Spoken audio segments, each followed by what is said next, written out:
Baturdays. Baturdays.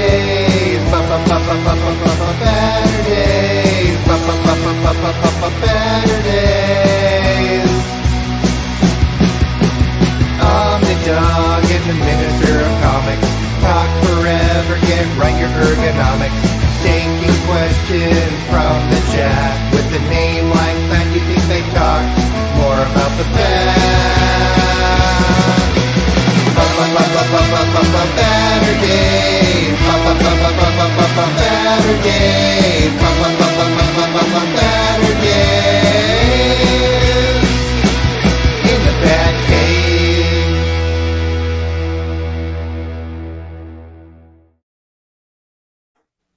Good evening and welcome to Baturdays in the BatCave. Tonight, will we be... What the heck was that? I can control things. You can?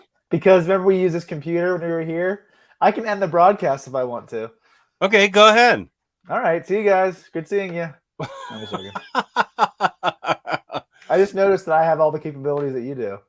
Like I can highlight Baturdays. Right. This is pretty nice though, because I can highlight comments that maybe you don't notice. So this could be good actually. Yeah, it's annoying me already, so stop. Oh, well, I'll try it one more time later.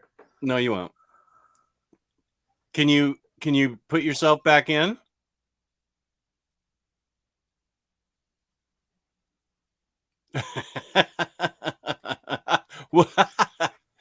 Okay. Jeff's in his contract and he wants to be bigger than me on screen. So yeah, this is perfect. Perfect. Welcome to Baturdays in the BatCave. That song is awesome. Sung by Redcoat Turncoat, put together by Geo. What a great introduction. And of course, we have the Minister of Comics, my fabulous co-host and perpetrator in annoyance of people in general. How you doing, Min? I'm doing pretty good. Today's the greasiest you'll ever see me because I didn't take a shower because there's no good reason to take a shower today. It rained the entire day. It was gross, so I thought, forget it. No shower. Forget it. What's the point? Who am I trying to impress? Yeah, Not your wife doesn't want anything to do with you right now, right? You know, my wife's pregnant and almost to the end, so she doesn't care if I shower or not right now. What? How much longer? The due date's not for like 12 days, but it could be any time, really. Yeah. So this could potentially be our last Baturdays for a little bit, depending on if my kids are jerks or not. Jerks. I have one of my goals in a parenthesis saying if my kids aren't jerks. Okay. Yeah, this is the goals for 2022 episode where we talk about our reading and collecting goals for 2022. And thank you to everybody who we even have the better half of Omar's marriage in here saying such a great thumbnail. That's a really pretty picture of you, Melanie. Marcelo says a great thumbnail. Great thumbnail. Thank you. My OCD has me thinking about potential creases in those books. No worries, Noir Wolf. My wife put them on me gently. I did break up the endless stack to heaven to supply that. But no books were harmed in the process. There were no creases, no nothing. My wife was very careful. And no, my wife did not assassinate me. And I thank you very much. I got up on my own. It's not that bad. How long did it take her to get the books off of you? Off of me? Less time than to put them on me. How long was the whole photo shoot? Putting things on, taking them. That must have been like 20 minutes. 15 minutes. Yeah, that's what I thought. Because the original idea was for me to lie down on my stomach, but I can't because of my pain pump. So then we had me sort of 3/4 on my stomach, and then she just started to strategically place them. And as the process went on, she got more and more excited because she didn't see what you and I had seen. I put up the super chat for you. All right. Thank you, Saz Murph. Since Taylor didn't shower, Jess should get all of it. Woo! I still owe Taylor for last year's super chat. So, Well, you bought a lot of our meals when you were here, so that I counted even. oh, okay. What meal did I buy? I can't. I think you bought Permanis. I think stacked whenever we went together. Oh yeah, those are two good meals. I consider us even. Oh, okay. Well, good. Okay, thank you. But from now on, that $5, I need that half of that. Okay, yeah. Well, YouTube will take half of it, and I'll take half of whatever YouTube lets us have. Yeah, I'll check to see how that process works. I still haven't done it. But Patty didn't see what you and I saw in the sort of visual idea of it when you came up with the idea. Yeah. So as it kept growing, she was getting more excited because she finally got it. How funny it was. Yeah, what you guys did was basically the idea that I had the other day. So you guys did it really well. Okay, good. And then she's really good at the placement of letters and stuff on Adobe, and I let her do that. She's more creative than I am. Happy New Year, William Lee. Says the big stack did not fall. It's still up. Another idea I had was you going like this in front of the stack, but I didn't want to have there be an issue, or because you almost have to tip it a little bit to have, and I feel like that just wouldn't go well. That would be dangerous. Yeah. So you actually probably would have gotten hurt.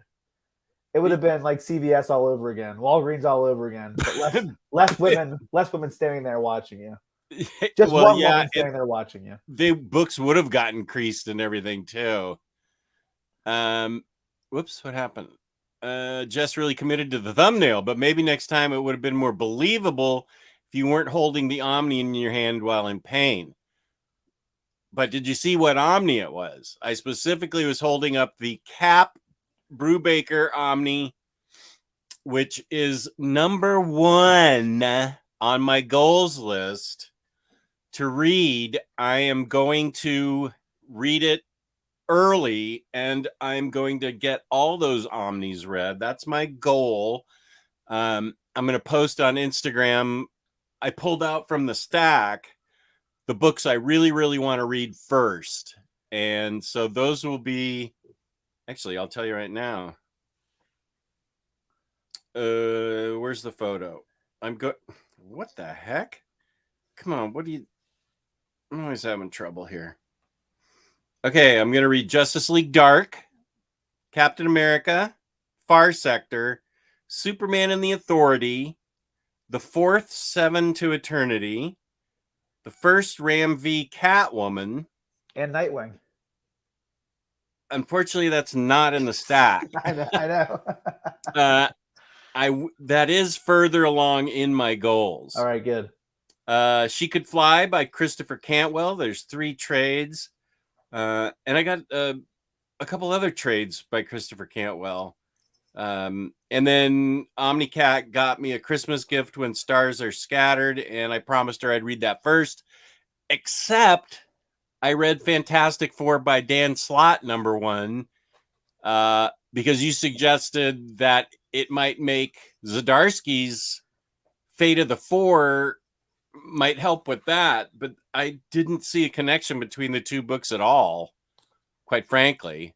Love this hardcover. Yeah, it's beautiful, but they were 2 completely different stories. They didn't inform each other at all, but basically the last 2 issues of this story happen after. I mean, this isn't that much of a spoiler. We all know that Reed and Sue and the kids come back because it's the current book.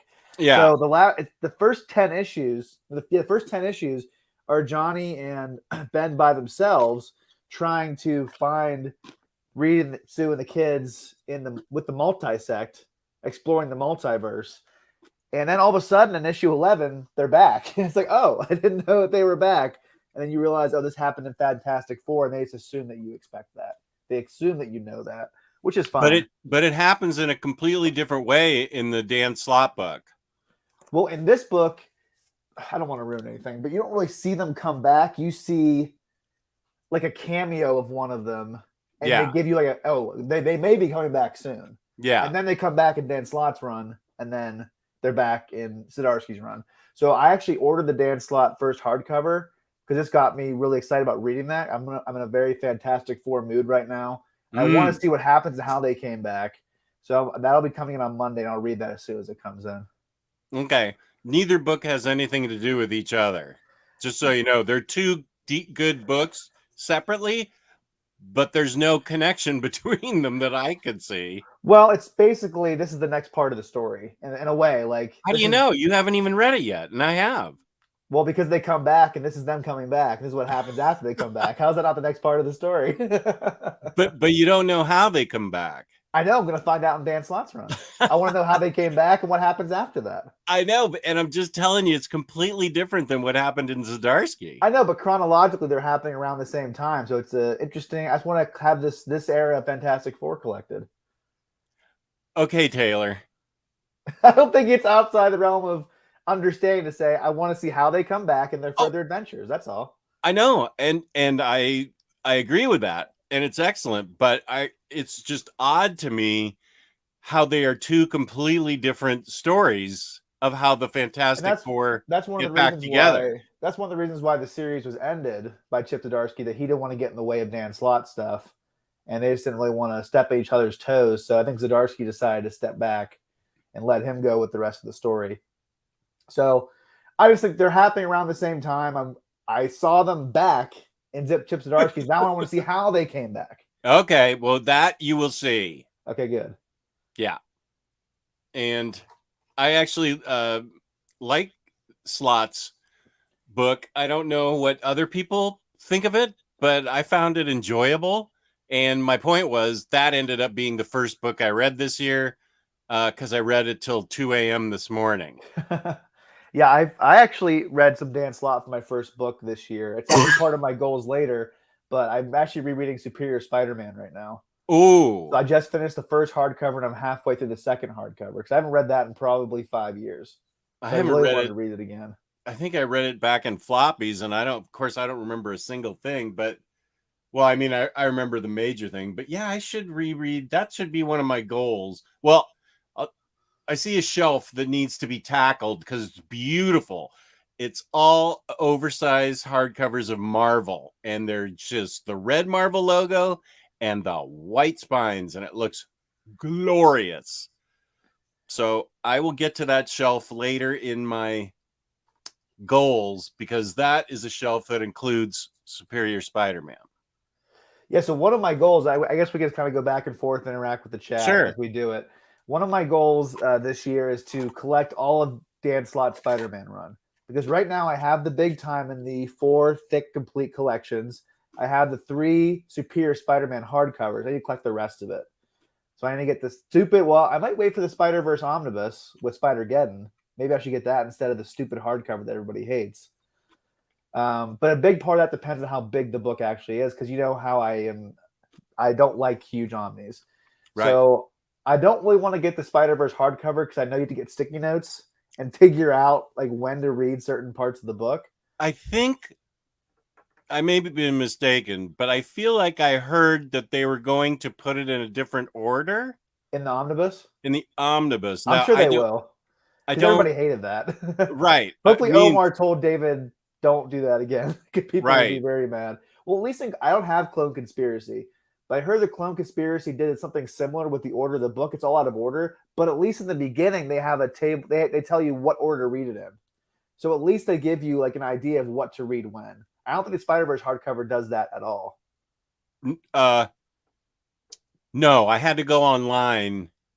Well, it was full of sticky notes because it was all over the place. Once I got done with one story, I had to go 20 pages earlier and finish that story. And yeah, it was. And even then, it was still kind of choppy. Yeah. It wasn't like a big, nice flowing story. It was a lot of, oh, I guess that happened type of thing. The cool thing about Dan Slott's run, I've only read Big Time and Superior Spider-Man, is that each era or each like arc like has a very definitive beginning and end. So you feel like you're satisfied, but they also give you shots of what's going to happen next, and it gets you excited for what's happening next. So it's you can read Big Time and be satisfied, then you can read Superior and be satisfied, and then go on to Spider-Verse Worldwide I like how his runs kind of divided up into chunks that you can kind of digest. And I'm then hoping to get the rest of that this year. the Amazing Spider-Man 2, right? Yeah, there's the Amazing Spider-Man 1 and 2 hardcovers. Yeah. The annoying thing about that is I think that second hardcover crosses over Spider-Verse. They like double dip a lot on issues, which I hate when they do that. Oh yeah, all right. So that's frustrating. And then there's the worldwide hardcovers. There's Right. Clone Conspiracy and Red Goblin. Right. So I need to get all those. So it's a lot of stuff. I'm going to try to get it throughout this year. Some of my honey holes have all of them, I think. Oh, So good. but it's just a lot of money to drop at once on a bunch of books. So I'm going to kind of sporadically grab them as I can throughout the year. So I'm really hoping to get that. And that's tied into my goal of wanting to read more Marvel this year, which I'm off to a good start with Chip Zdarsky's Fantastic Four, Dan Slott Spider-Man, and then his Fantastic Four run. I looked over my reading challenge from this past year. I read a ton of DC, like a lot of DC. I didn't really read that much Marvel. And so I'm really hoping to kind of change it a little bit and read a lot of Marvel this year. And you'll see that with my readathons I'm going to talk about later that I want to do. I was very one-sided this last year with DC. And that was part of, I think, our Omni Awards on Thursday that we did on Omni Bros, that we both thought DC was our favorite publisher of last year of the books that we read. Yeah. Not exactly the books that were published last year, but for the majority, we read a lot of DC books last year that we really enjoyed. Mm-hmm. So I'm hoping to kind of focus on Marvel a little bit more this year. Okay. Good. That sounds like a good goal. I don't have a publisher specific goal necessarily. I just have book goals. But I also have an overarching theme for the year that is going to knock off a couple of goals and collecting ideas and things I want to do. But let me see what I know. I got way behind in the chat. Happy New Year from Malaysia. Nice. Hopefully Farham will show up from Malaysia too. Yeah. Triscati here in Finland. It's 3 a.m. Whoa, what are you doing? I can't remember the last time I was up till 3 a.m. intentionally. I was up till 3 a.m. last night because I finished the book at 2:30 and then I finally fell asleep at 3. That means it must be a good book if you stayed up that late to read it. I enjoyed it. The Slott's Fantastic Four. It's it obviously brings back the Fantastic Four, and then it deals with some immediate things that need to be taken care of. I don't want to spoil it, but immediate non-superhero things, real life things, which I found interesting, and they were well done. I just wanted to finish it because I thought it was really good. And the second hardcover comes out in the next month or so, so it's good to have it under your belt so you can remember it.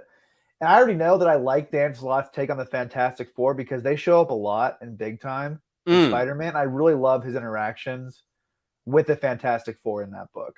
Yeah. I think he really understands the Fantastic Four. I mean, Dan Slott basically is like the Thing, just not with the rocks around him. Like he has that like over bombastic tone, that voice. He kind of talks in all caps with exclamation points. So I feel like he kind of gets that. He's kind of like, he's very much like a Stan Lee writer. Very over the top, very bombastic, very like just the way he writes is very reminiscent of old school comics. So I'm really looking forward to how he writes the Fantastic Four because I enjoyed what he did with Big Time with them.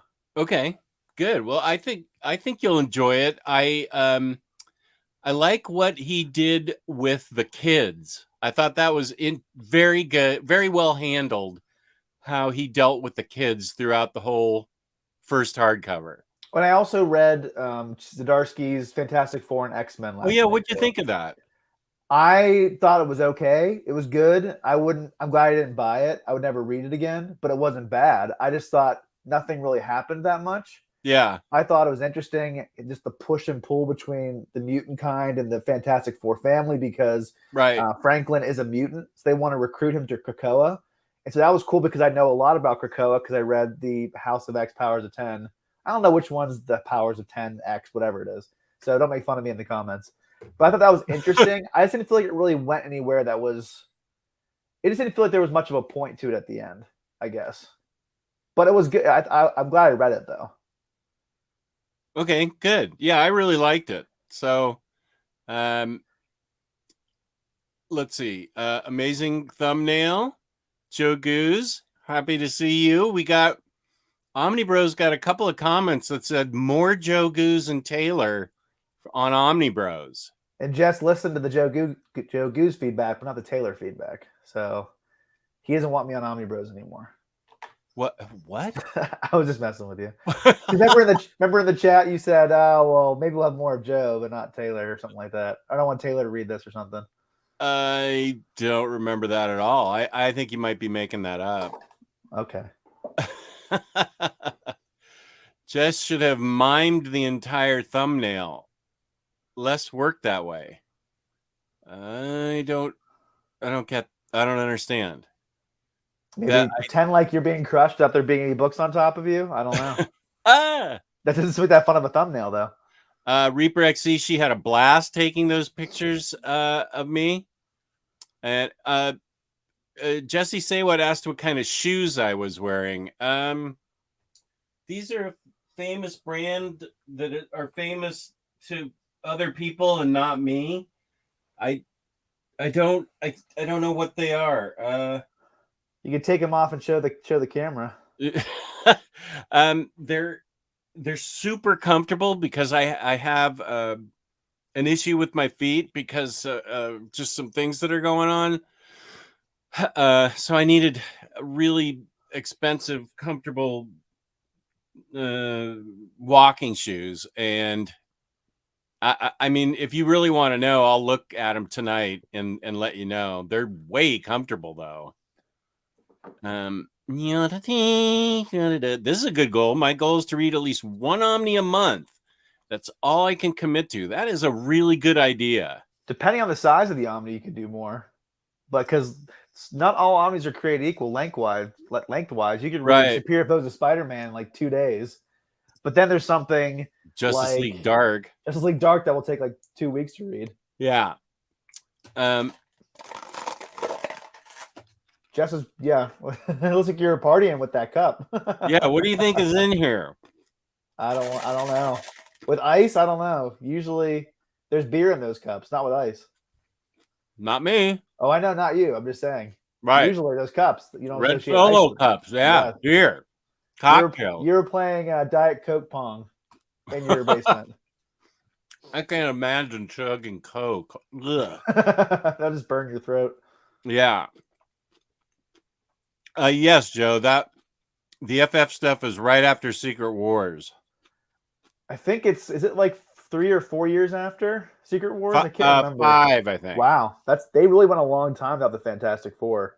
Yeah, they cleared up in Slott's book that it's been 5 years. Oh, really? Even in the Marvel history, it was 5 years. Interesting. Well, in Slott's book, Franklin keeps saying I've been gone 5 years. Interesting, because usually time moves like molasses in the Marvel and DC universes. Usually like 10 years in our universe is like a week in theirs. Yeah, actually, I wonder if it was like sort of a blippy thing. If maybe they were gone it felt like 5 years, but they came back. I assume it's like that because they were like a time anomaly thing where it's 5 years to them, but 1 year to us or something. Yeah, because the kids definitely look older when they're back. Yeah, I think it's one of those things because they don't want to say 5 years in the Marvel universe because that's a big time jump for them. Right. Mr. Tex with a question. If you start a reading order of a character and are missing a key Omni, do you stop reading until you get it? For instance, I want to read Daredevil, but I don't have Brubaker's Daredevil and Miller's DD Companion Omni. Brubaker. This is my opinion. I would wait until that Brubaker's gets reprinted, and because Taylor and I have, along with, was it Tyler we had the discussion, or we've talked about Daredevil an awful lot, We had Tim Burnham on that one time. Okay, yeah, that's right. And Tyler, we talked to Tyler a lot about it too, but I think we both feel, if I can speak for you, tell me if I'm right, that it's really fun to read Daredevil, Bendis, and then follow it right up with Brubaker, sort of like one story. Instead of it being two authors, it's like one character, just a different take on him a little bit, but it's like a continuation that's very seamless. And I enjoyed it. I don't think I'd like to read Bendis and then wait 6 months and then pick up Brubaker. No, because they definitely go hand in hand more than most different runs do. Yeah. Usually a new run's like a cleaning of the slate and a new start. That's not true for Brubaker's run. I can't imagine reading his run without reading Bendis's because it really won't make that much sense. Right. That's pretty rare for new arcs, not new arcs, new runs of characters. Yeah. I will say Daredevil is one of those characters that definitely reads best if you read it chronologically. I'm not saying you have to go all the way back to Stan Lee. But if you want to, you can. I would start with Frank Miller. Yeah. That's a great place to start. And then you could skip ahead to, I know some people really love Ann Nesenti's run. That's not really collected in an easy way right now. I'm sure we'll get an omnibus at some point. So include her in that reading order whenever they include that. And then you get to Bendis. Then you go to Brubaker. Then Wade. Then you do Charles Soule. Then do Zdarsky. I've never read Shadowland, so I don't include that. But some people do like that. So you could also read that if you want to as well. You bring up a good point, because this is actually one of my reading goals for this year, is to read Shadowland, the main event. That's it. I'm not going to read any of the tie-ins. Then my goal is to read the rest of Daredevil. I want to read Wade's Daredevil, and then Charles Soule's Daredevil, and then Zdarsky's. I'm going to make a prediction right now. Right. I think, Tyler's right. Tyler said I missed Kevin Smith's run. You're right. After I keep saying the wrong person. After Miller stuff, then go to Kevin Smith. Something really important happens there. Then go to Bendis and Brubaker, and on the list goes. So, thank you, Tyler. What was I talking about? Now I can't remember. You were going to make a prediction. Oh, I think Wade is going to be your favorite Daredevil run of all time. Of all time? I think if I know you well enough, that's what I think. That's the one with Red Batman, right? Yeah, and it's really interesting because I wouldn't say it's lighthearted, but it's much more Silver Agey. It's more fun because Daredevil's really dark and depressing. Yeah. But like we talked about with Mark Waid, I even said to him, I don't really think your run is exactly lighthearted. It deals with a lot of really serious issues, and there are a lot of dark moments. It's just the art style is more light and less noir than Alex Maleev and Michael Lark. And he agreed because the whole point of his run, Mark Waid, is talking about Matt Murdock finally dealing with his depression. And so I think it's a really impactful book in that way. And so I think you'll like it because you love Chris Samney, you love Mark Waid, you love Silver Age stuff. Yeah. And I think he kind of leans into all those things without really losing that dark edge that Daredevil has. Maybe I'll consider skipping Shadowland since you did, but it's also sitting on my shelf. If it's only the main event, that won't take you that long. Yeah. You're not reading it's a pretty big omnibus. But if you're only reading the main event, that shouldn't hold you back too much. I feel like Tim Burnham told me that the main event is decent. It's just the tie-ins that weigh it down. So whatever happens, one of my reading goals this year is to do, starting with Daredevil, Wade, do Wade, Soule, Zdarsky. I want to read all of that. I love Daredevil. He's one of my favorite characters. I feel probably right because I love Mark Waid's writing, but I'm really interested in what with this depression issue. I think that's fascinating. So I'm really interested in where that goes. So that is one of my reading goals that I wrote down. Is Daredevil. Yeah, because I think that in most Daredevil runs, he's a down and dirty, like, street character. Mm-hmm. In Wade's run, he has those moments, but he's very much a superhero, like, swashbuckling adventurer. Like, he fights Ulysses S. Claw. He fights more fantastical characters. It's a bit more larger than life than most Daredevil runs. I'll put it that way. Okay. T-Lar Blunt, Jess, out of all your friends, who do you think read the most last year? And was it me? I know the answer to that last question. It was not you, T-Lar. I think it was Kristen. I think Kristen, she and I talked about her goal. I mean, her Goodreads yesterday. She had an impressive number. It was certainly bigger than mine. It was the most books that of people I know that I think she nailed it the most. And I'm not sure how she gets so much read because she has such a crazy schedule and such long hours. But boy, she definitely read a lot. Let's see. I saw a reference to Astonishing Melanie. Is she in here? I know she was in the... Wait. Oh, she may have just dropped in. I did. I already said it, Aiku. I set it to something achievable. What's that?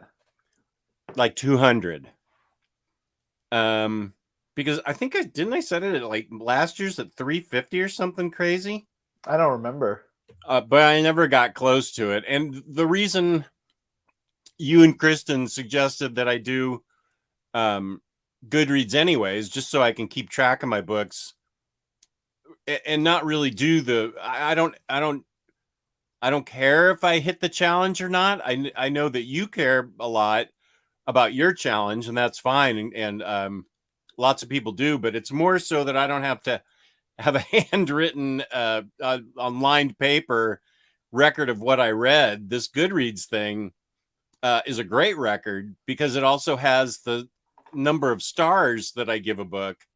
And so it's really easy to for my best of, I'm going to do that this week.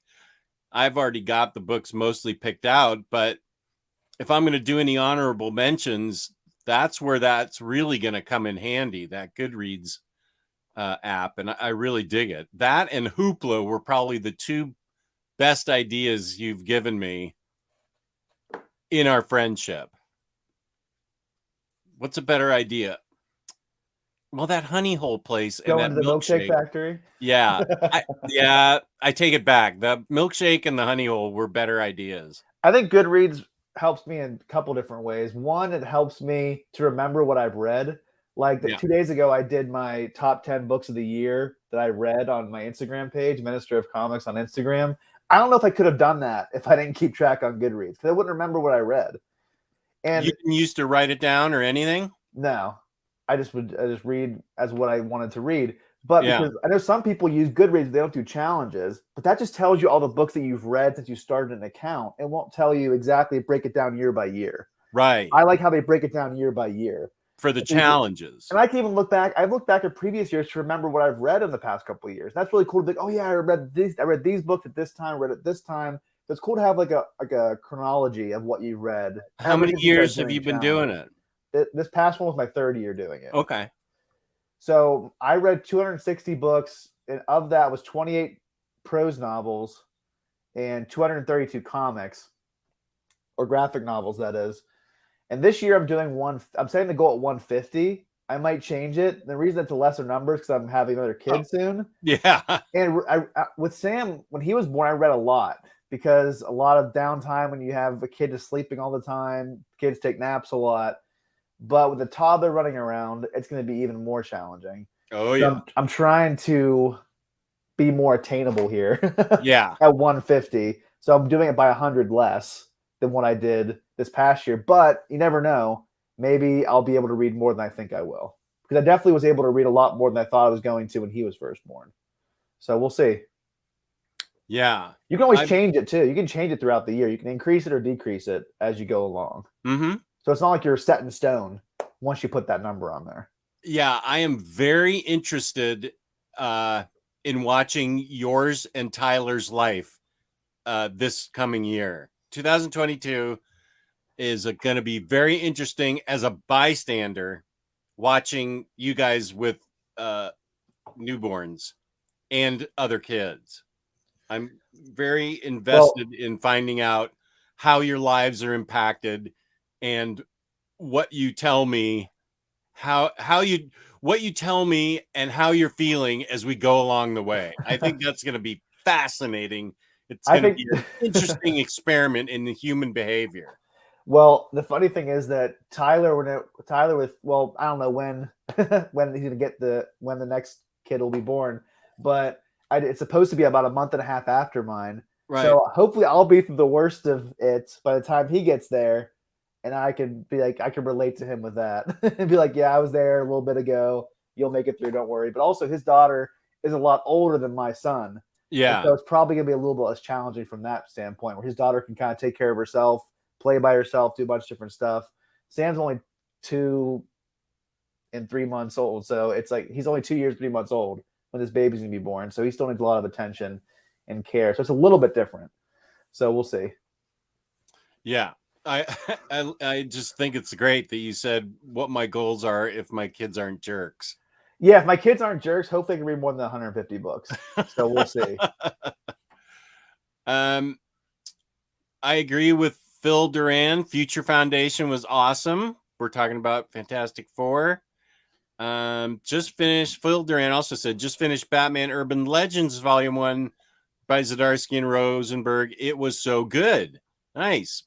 Mr. Awesome. Happy New Year, guys. Capical, what is your favorite Flash comic graphic novel? Also, Happy New Year. Do you have a favorite Flash? I really enjoy what I read of Joshua Williamson's run before DC made the terrible choice to not finish the deluxe editions. Now I'm just like annoyed that I have to go back and buy like 20 trades of what he did after that. And it's just one of those things where it's such a huge amount of books to buy, you kind of feel like you're never going to do it, even though you want to. You get so behind on a series that it feels hopeless you're ever going to buy it because there's so many to buy at once. I really enjoyed Jeff Johns' run, his initial run that he did probably like was it 20 years ago almost? Right. Which came first, Flash or Green Lantern? I think Flash did. Flash right? did. Flash is one of the first. I think JLA was the first thing he did. I'm sorry, JSA. Okay. JSA was the first thing he really did. Yeah. And then it was the Flash. I think it was Stars and Stripes, JSA, and then the Flash. Stars and Stripes. Whoa, good callback. Because he created Stargirl. He created her for that run. That's based on his sister who died in a plane crash. And then he did JSA with David Goyer. Then David Goyer left the book and he stayed there. And he finished out that massive run. And then I think he did the Flash around that same time as well. Maybe I should include JSA.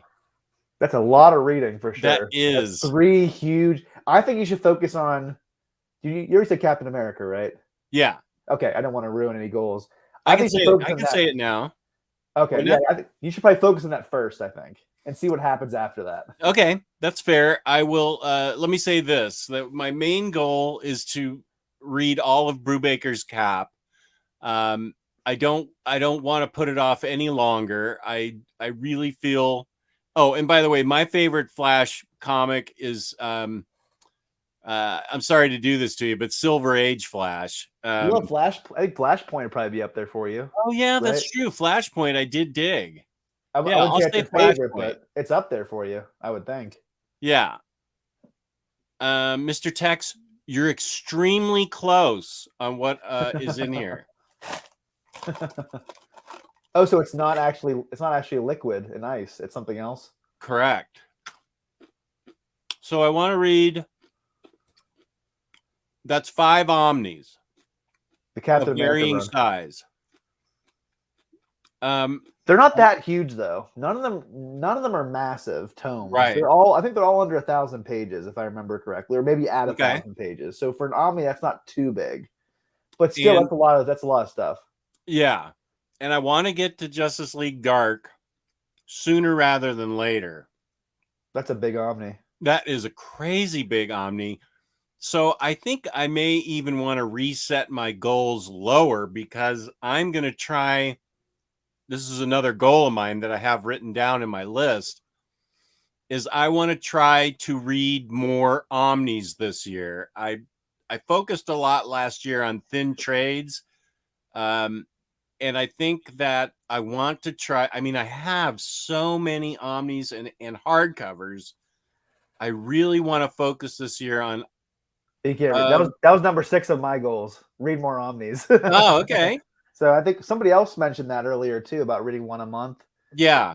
I think omnis just are so intimidating sometimes. It's so much easier to go to a trade or a deluxe because that's read quicker. And so omnis, I'm like, oh, I'll read that eventually. Then you never read it. That's what happens to me a lot. Like I'm looking at Captain America by Rick Remender, Conan by Busiek. Those are 2 books I really want to read, but I keep putting them off because I'm like, oh, that's gonna take a long time to read. I'll read something else. Right. I need to really buckle down and read the omnis that I have this year. Okay, so we both have that goal. Right. So I think we should both hopefully be able to have a lot of omnis under our belt by December at the end of this year. But if I read nothing but omnis, say this is just an exercise, mental exercise. If I said I was only going to read omnis this year, my reading goal would have to be set at like 30. Well, the thing is, it's always a matter of what do you count as a book in your reading challenge? Because an omni can be made up of 5 trade paperbacks, which people could have read. So technically, you could break it down in that way if you wanted to. Some people count single issues as their reading challenge. I don't count single issues. I count like trade paperbacks or deluxe editions. It all depends on how you count it. Yeah. So I'm sure you could count it as, oh, I read these 5 trade paperbacks in this one omni. But that sounds like a lot of work for you. Yeah, it does. I don't think you would do that. So I don't. No, I wouldn't do that. I don't. I would just say I just know that it would take a long time for me to read an omni. I'm guessing I could read 2 omnis a month, depending on their size.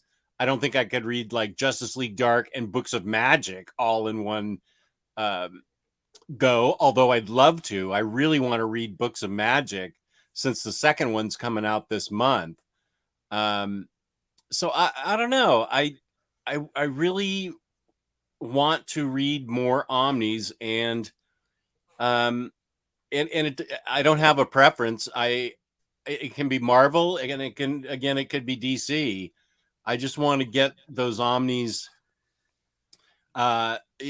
read because I have so many now. So I mean the whole about a quarter of that stack out there is omnis. I do know what my next omni is going to be. I'm ordering the Ultimate Spider-Man Omnibus that's coming out next week. That's going to be a day one read out of the cellophane for me because I've been waiting for that forever because they stopped collecting it in that Ultimate Collection format. And so I haven't been able to finish that run. And I used to read that run back when I was a teenager. I used to send in the mail card subscription that you check off what you want to be sent to you by Marvel. And that was the one I got sent to me every month for a long time as a teenager. So I have a very big nostalgic love for that series. And it's a very quick read too. It's really, really quick. Most Bendis books are pretty quick, even though there's a lot of dialogue. For some reason, they're not long reads. So I'm definitely going to be reading that next in terms of omnis. And I will say that I have read 7 of my oversized hardcovers of Ultimate Spider-Man.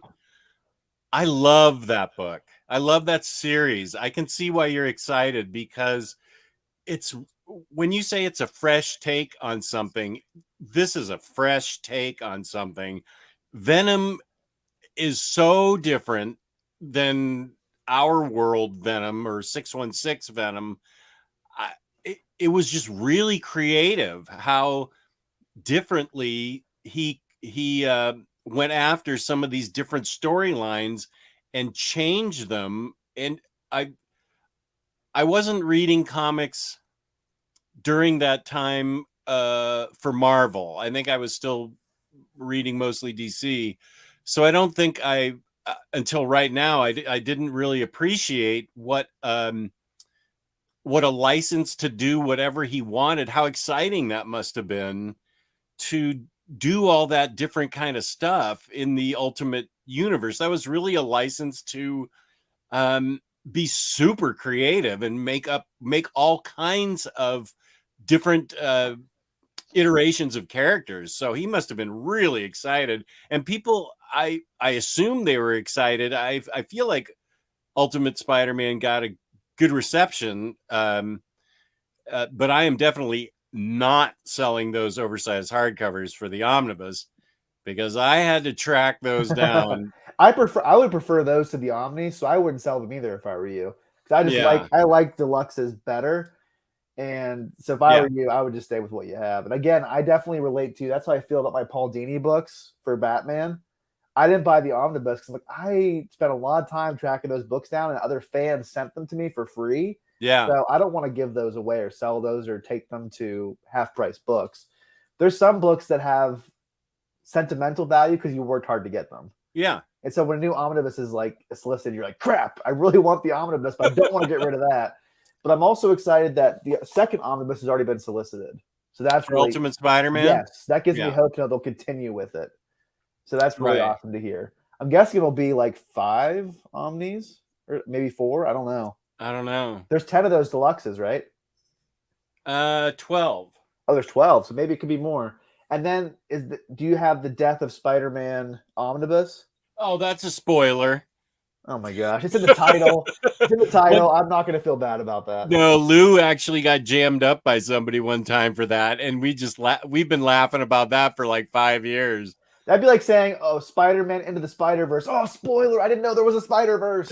Like, okay, come on. It's in the title. I can't. The title is Death of Spider-Man. Like, there's that movie, The Assassination of Jesse James by the coward Robert Ford. That whole title is a spoiler. So don't get mad at me for saying it. So, yeah. But isn't that an addition to the hardcovers? Yeah. I have 1 through 12 and then Death of. I am curious how they'll collect that at the end. If they'll reprint that omnibus or have it be like a volume 5 or whatever. Mm-hmm. I am interested to see how Marvel handles that. Here's something interesting from Noir Wolf. Panel size makes some omnis fast read. So far, I am cruising through Injustice 1. That is another goal of mine because besides Nightwing, that's a Tom Taylor book I haven't read. And I have it. It's in the stack. It's since we took the stack apart to crush me with it, it's easy for me to get to. So the more I think about it, the more omnis I have on my list. It's going to be an omni-rich diet this year for me, I feel.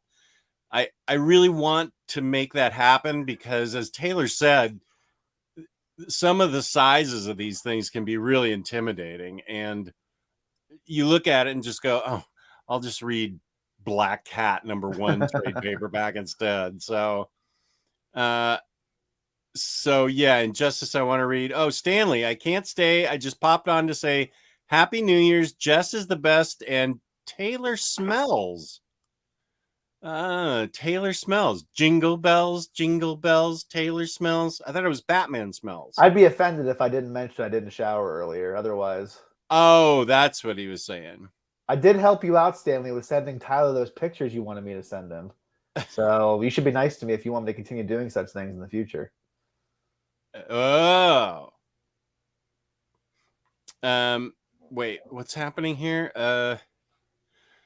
Okay, wait. Maybe I should leave it alone. It's okay, here's one. Terscotty. I've been reading a lot late at night, so my sleeping routine is all messed up. Jess, who are your favorite Hellblazer writers? I've read Ennis's run and loved it, so what do you recommend next? Oh boy. This. That is awesome. That's the Cy Spurrier run, but I believe he's talking about classic Hellblazer. Oh, okay. I liked Mike Carey's run. I feel, let me look here. Let's see. Ennis's was good. Ellis had a good one. I personally like Jenkins' run. Here's the problem with me is I'm not good at I'm not I enjoyed all of Hellblazer.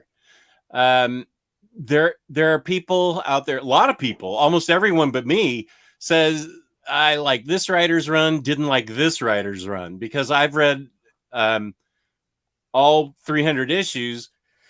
That and Fables are one of the few things I've actually finished from beginning to end. I liked the whole thing as a narrative of Constantine, and I think that Peter Milligan, I think, takes some grief for his run.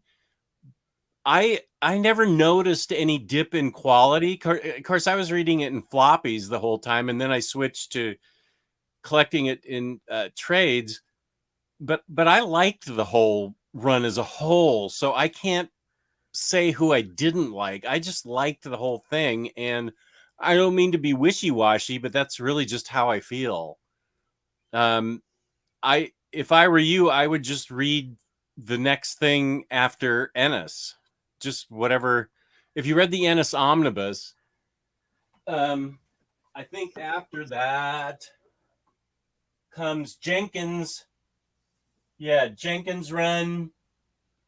Jenkins has a long run, and then I can't see Doomsday's in the way. I would say Paul Jenkins' run is one you should read next, because that's chronologically next, and see if you like that. There, I said it. Waiting for My Soul's Daredevil. Come on, pre-order. Gosh. It was DCBS. You might be waiting for a while. Oh my gosh. I'm hoping I get Nightwing this month. Have you seen the Injustice animated movie, Taylor? I haven't, because I haven't read the Injustice series yet, so I don't want to spoil anything. But I've heard it's very lackluster. It's one of the lesser DC animated movies of the past 10 years. That's just what I heard. So I could enjoy it, but I just haven't watched it because I want to read the series first. Okay, that's fair. Did Patty have fun? I didn't already have this. Did Patty have fun taking a thumbnail photo of you? I hope that she enjoys you doing your channel. She does have fun taking the thumbnails. I've turned over creative control of my thumbnails to her. And as far as Baturdays go, it's usually Taylor's idea, and and then we figure out a way to make the thumbnail happen. But for my personal Omnidog's Vault, I have her do all the thumbnails, because she's my set designer, and she also comes up with really good ways to give the thumbnail good captioning. So she does enjoy my having a channel. I think part of the secret is to get her involved more, because she had a blast doing that Christmas cereal taste testing, and she enjoys that I come up from these videos feeling better, even if I'm having a not great day pain wise. Videos take my mind off it. Talking to Taylor, talking to Tyler, whoever I'm talking to, it always takes my mind off it, and I get in a better mood. So she does enjoy my having a channel. I will say, she does get jealous that I get in a better mood talking to Taylor than talking to her. Yeah, how was your mood when you got back from Pittsburgh? Were you chipper and bright, or were you? Let's see. My mood when I got back from Pittsburgh. Was it like a man who came back from an affair and was like, "Hi, honey, how you doing?" Oh, oh hi, honey. I was very excited because I found all those great books, and that's part of the fun of a treasure hunt, is gathering everything up afterwards and then looking at it again. I love that. And then I made a video of it. So I found so much treasure that my mood was really good that day, because I was just looking at all my books going, Oh, books, You have treasure to be trove. careful, Jess. That's how you got the probation pie, because you left your books around because you were ogling them. You gotta be careful. That is true. That is true. And there is pie in the house, as a matter of fact. But the Pittsburgh trip was 6 weeks ago or whenever it was. It's been like almost 2 months at this point. Mm. Like a month and a half. Let's see. How come you guys like Mark Waid run? I haven't read it, but can't stand Daredevil in a light tone, both in writing. Well, Jess hasn't read it yet, so he doesn't love it yet. But I love it for the reasons I talked about earlier. I think it's maybe lighter in some ways, but they still handle a lot of dark issues and a lot of really dark moments. Like a lot of messed up things happen in that run. So I would say it's not as light as people think it is. It's very different, though. It's very unique. And I'm always up for original and fresh when it comes to comics, because it's very easy to get burnt out on just the same things happening over and over again. Yeah, I agree with that. That's why I like writers like Tom King, Dan Slott, who do things that make people mad, because at least they're trying something new. Yeah, that's a good way to put it. Making people mad. Comic book readers, I think, they get too comfortable, and they don't like a lot of people don't like change. And if it's handled properly, I think change in comic books is really good, because you have to refresh them every few years, or there's only so many stories you can tell. And for example, Tom King coming in and writing Batman, I guess I get that a lot of people didn't care for it, but I am gonna die on that hill that I loved it. I actually don't care that people don't agree with me. I really like Tom King's run on Batman, and I think that Mark Waid's approach to Daredevil, while I haven't read it, if it's addressing his depression, that's pretty interesting to me for a writer to deal with something like that in a real way. I don't think Marvel has handled Tony Stark's alcoholism well. As an alcoholic myself, I just don't feel like it's been handled Who in didn't a handle it real well? world You say type of. Marvel didn't, or a specific writer didn't handle it well? Lots of writers have written it. I mean, starting with Demon in a Bottle and things, and before maybe. I just haven't seen it approached in a real world way. Because if you're going to bring, even if it's a superhero, if you're going to bring a real world problem in, like alcoholism or depression, you should know what you're talking about when you're dealing with an issue like that, because you're going to be hitting some people that have those issues, and they're going to know. Like, you can do anything you want with Superman. I can't relate, so fine, send him into space. That I can't judge that.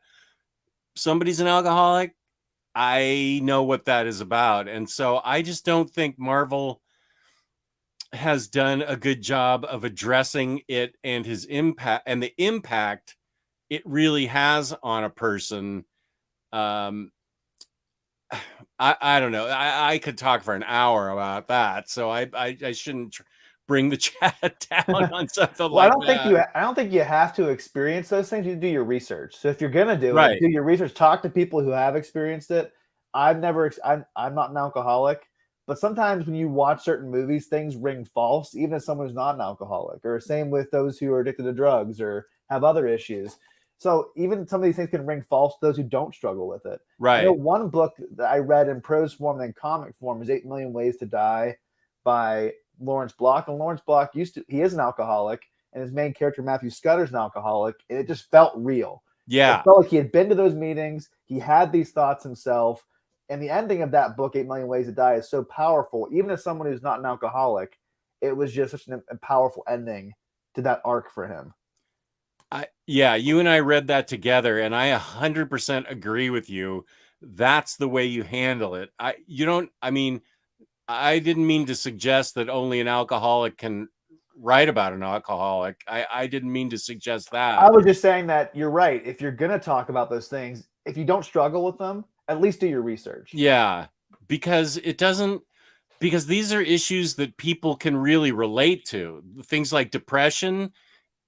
If you're going to write about depression, and if you haven't struggled through it, that's something that a lot of people struggle with, and you really need to write about it in a real world way, or it's, as you said, it's going to ring false to a lot of people, even if they don't struggle with depression, because as you said, you've seen it handled poorly, the alcoholism thing, and it just didn't ring true.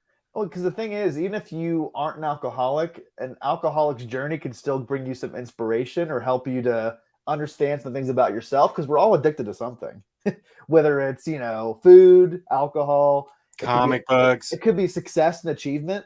It could be a lot of different things. Everyone's addicted to something.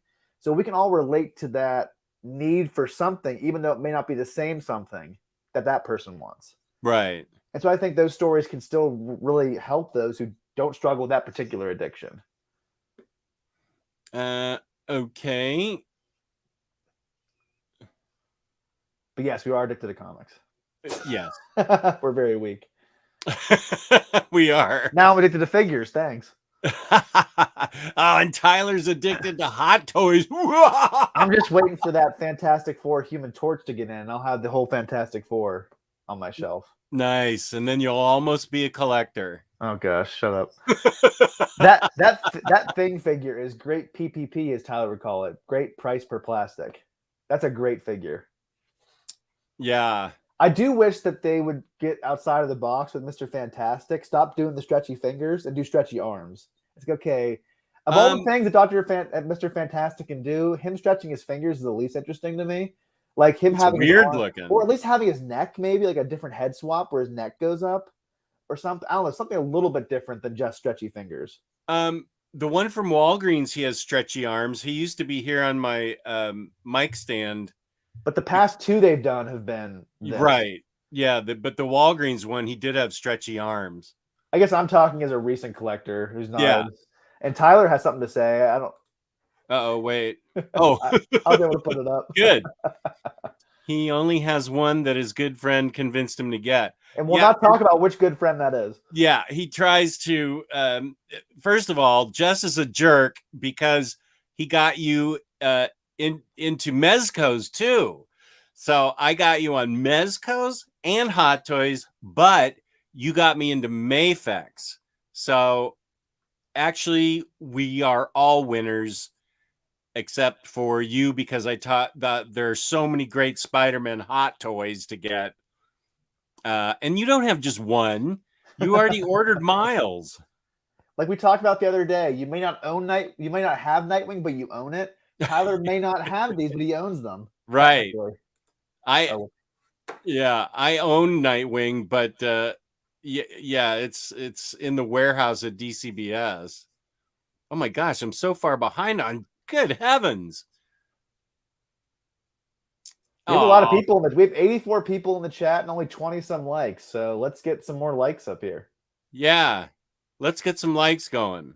Smash that like button. Smash that like button. Oh, and something my wife did say whenever I showed her Mr. Fantastic, she's like, "Oh, does he stretch like Stretch Armstrong?" And I said, "No." She goes, "Oh, that's lame." So she wanted to like actually stretch whenever I told her what Mr. Fantastic can do. Stimson, no. If you have, have a shot every time we talk about our goals. We can make it a drinking game.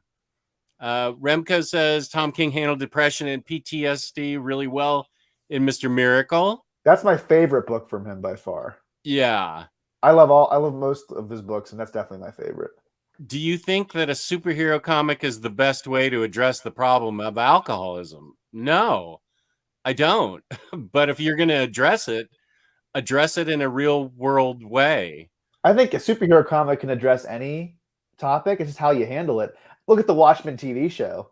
it addresses racism and the Tulsa Massacre of 1921 in a beautiful and a really heartfelt way. Or even the original Watchmen. Look at all that it did in that political climate. I think a comic can address anything if it's done the right way. Yeah, but Lars is specifically saying the best way, and I mean, it's a way. Yeah, it's a way. What is the best way? I don't think there's any medium that's the best way to address an issue. Yeah. You can do a TV show, a movie, a prose novel, a comic. I don't know if there's the best way to address it. Gotham Thrasher. I'm with you, Omni Dog. Love Tom King's run on Batman. In fact, I'm gonna custom bind it. Nice. I bet they'll get an omnibus at some point. Like probably 2 of them, maybe 3. We're finally getting that deluxe number 5, or is it number 6? Number 6. I can't wait for that. I'm glad I didn't buckle under the pressure and buy what was. I did.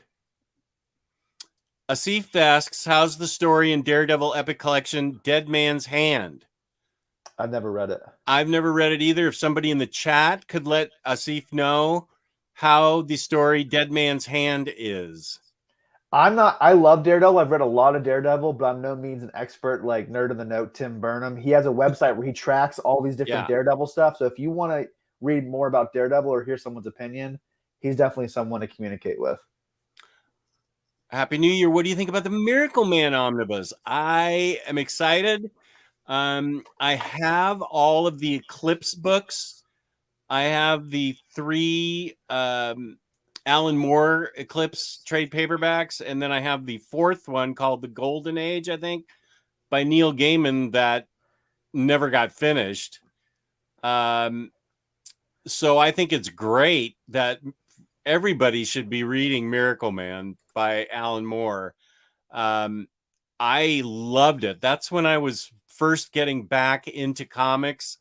I think I picked it up right around the same time that that time period from Dark Knight Returns and Watchmen right up through this is the late 80s, right up through Sandman and Hellblazer. That's right when I picked up Miracle Man. Man, did I love that. Those were great books.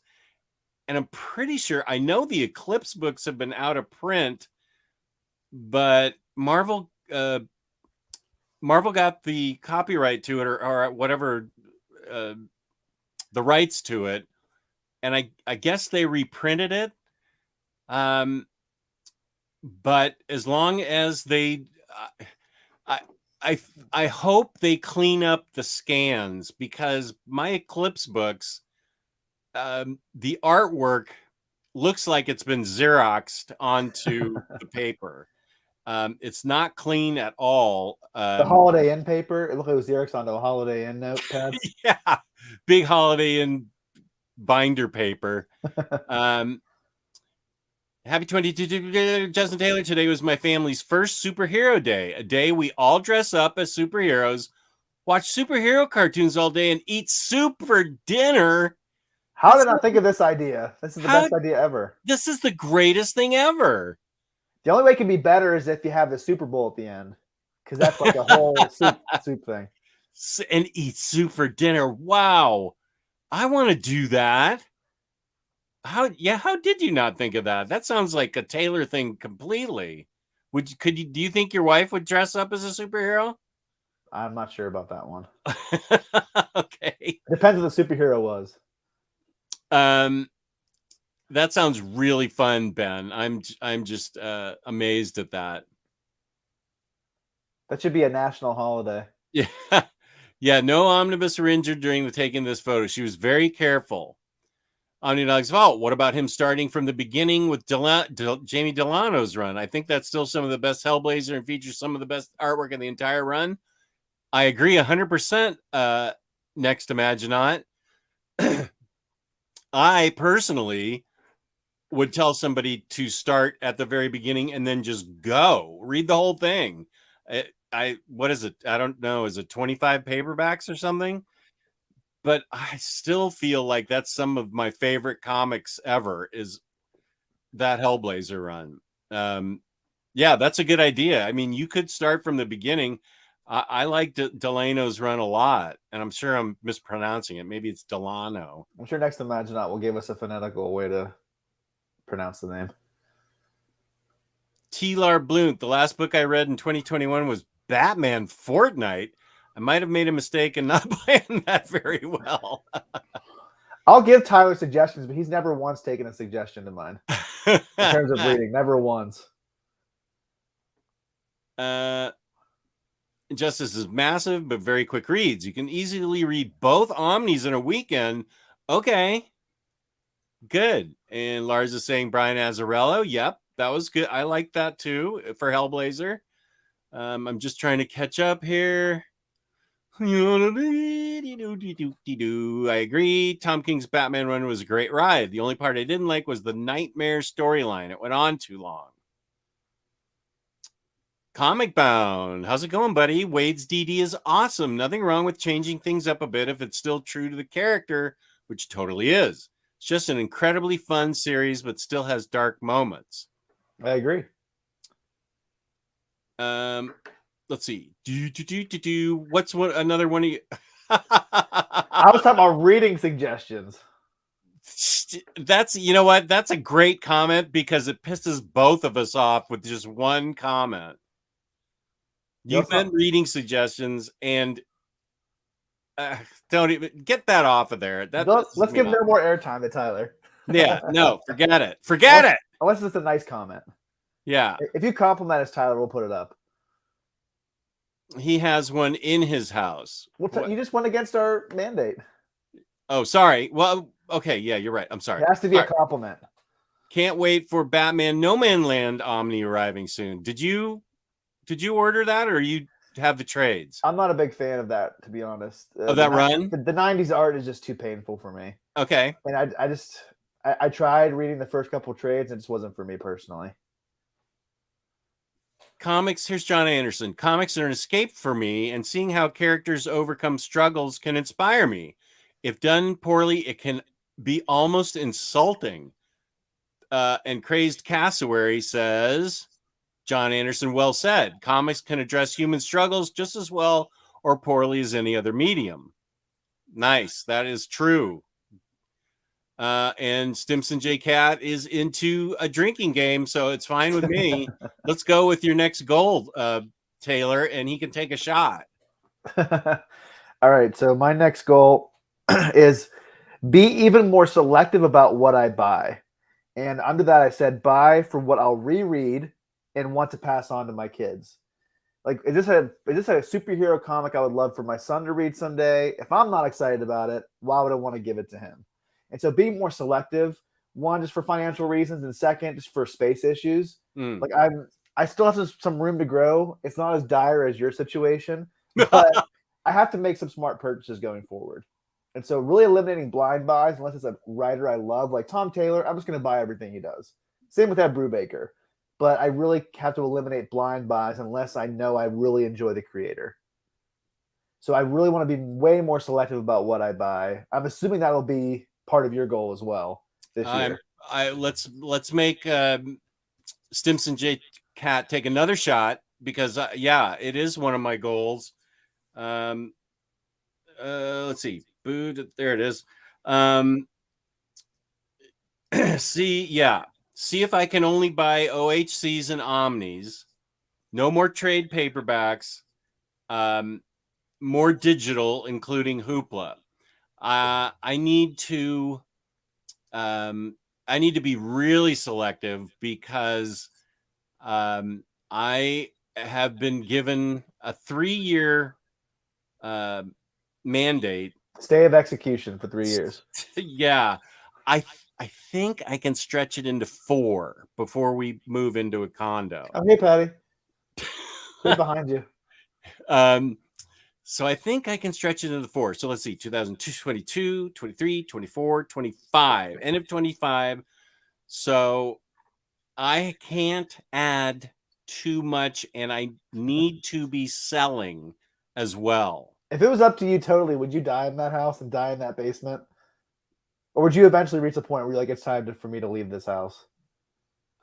I'd like to die in this basement. Okay, I was just curious. I didn't know if it was like At some point, there's a tipping point if I need to do something else. Okay, so you wanted to have that be your burial site, basically. That would be like your tomb. Sure. I can I have my coffin in here?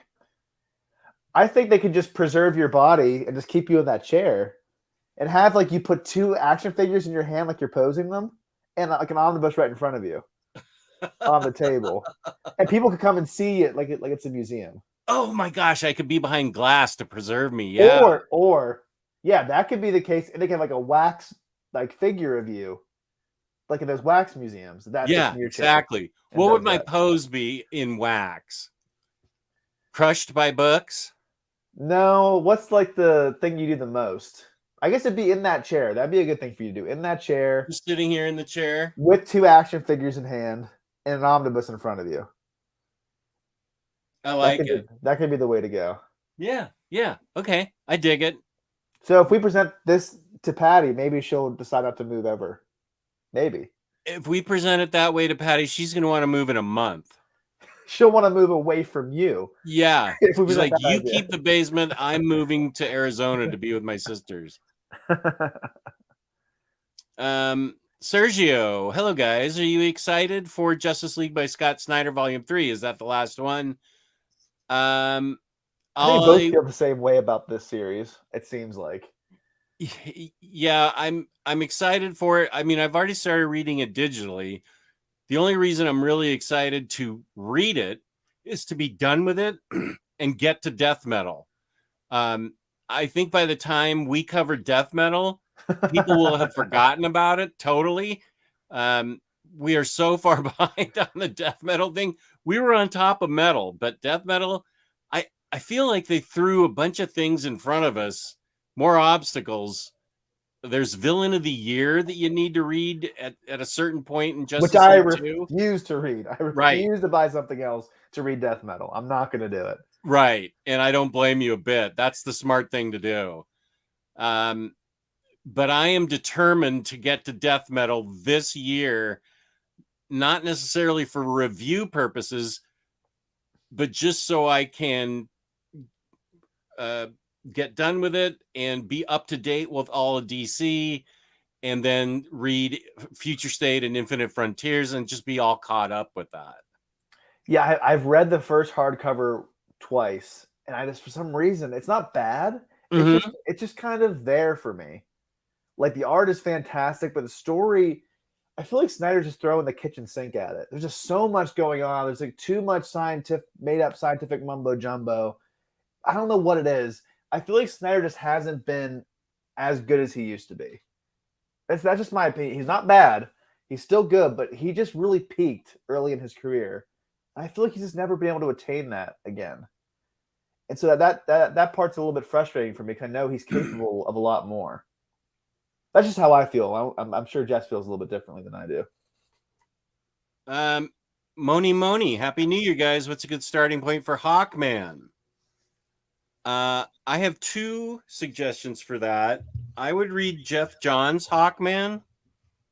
It's available in 2 thick trades, which I would avoid the out-of-print Omni because that binding is awful. The Bear Trap Omni. Yeah. But then Robert Venditti did a 4-trade paperback Hawkman that's unlike any Hawkman I've read before. And they're thick trades too, aren't they? They're thicker than most, right? Okay, I thought that first one was decently thick. Maybe I'm wrong. No, I think the 4th one is a little bit thicker. They're pretty standard. Okay. But speaking of thick trades, Northlanders is one that I want to read this year. Let me get back to Hawkman. I would read Jeff Johns, and then I would read Robert Venditti, because they're both very different, but they're both really good. You can never usually go wrong with Jeff Johns. Right. Let's see. Yes. That's what I'm saying. Yes.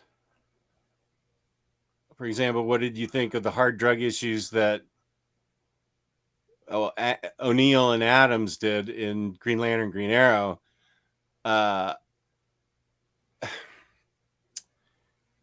I think that they did as good a job as they could have with that. I'll never forget the issue 89 was the last issue of O'Neill and Neil Adams. And I can't remember what the substance of the story was, but this like bare-chested, long-haired hippie type character was like being crucified on the back of a jetliner like Jesus.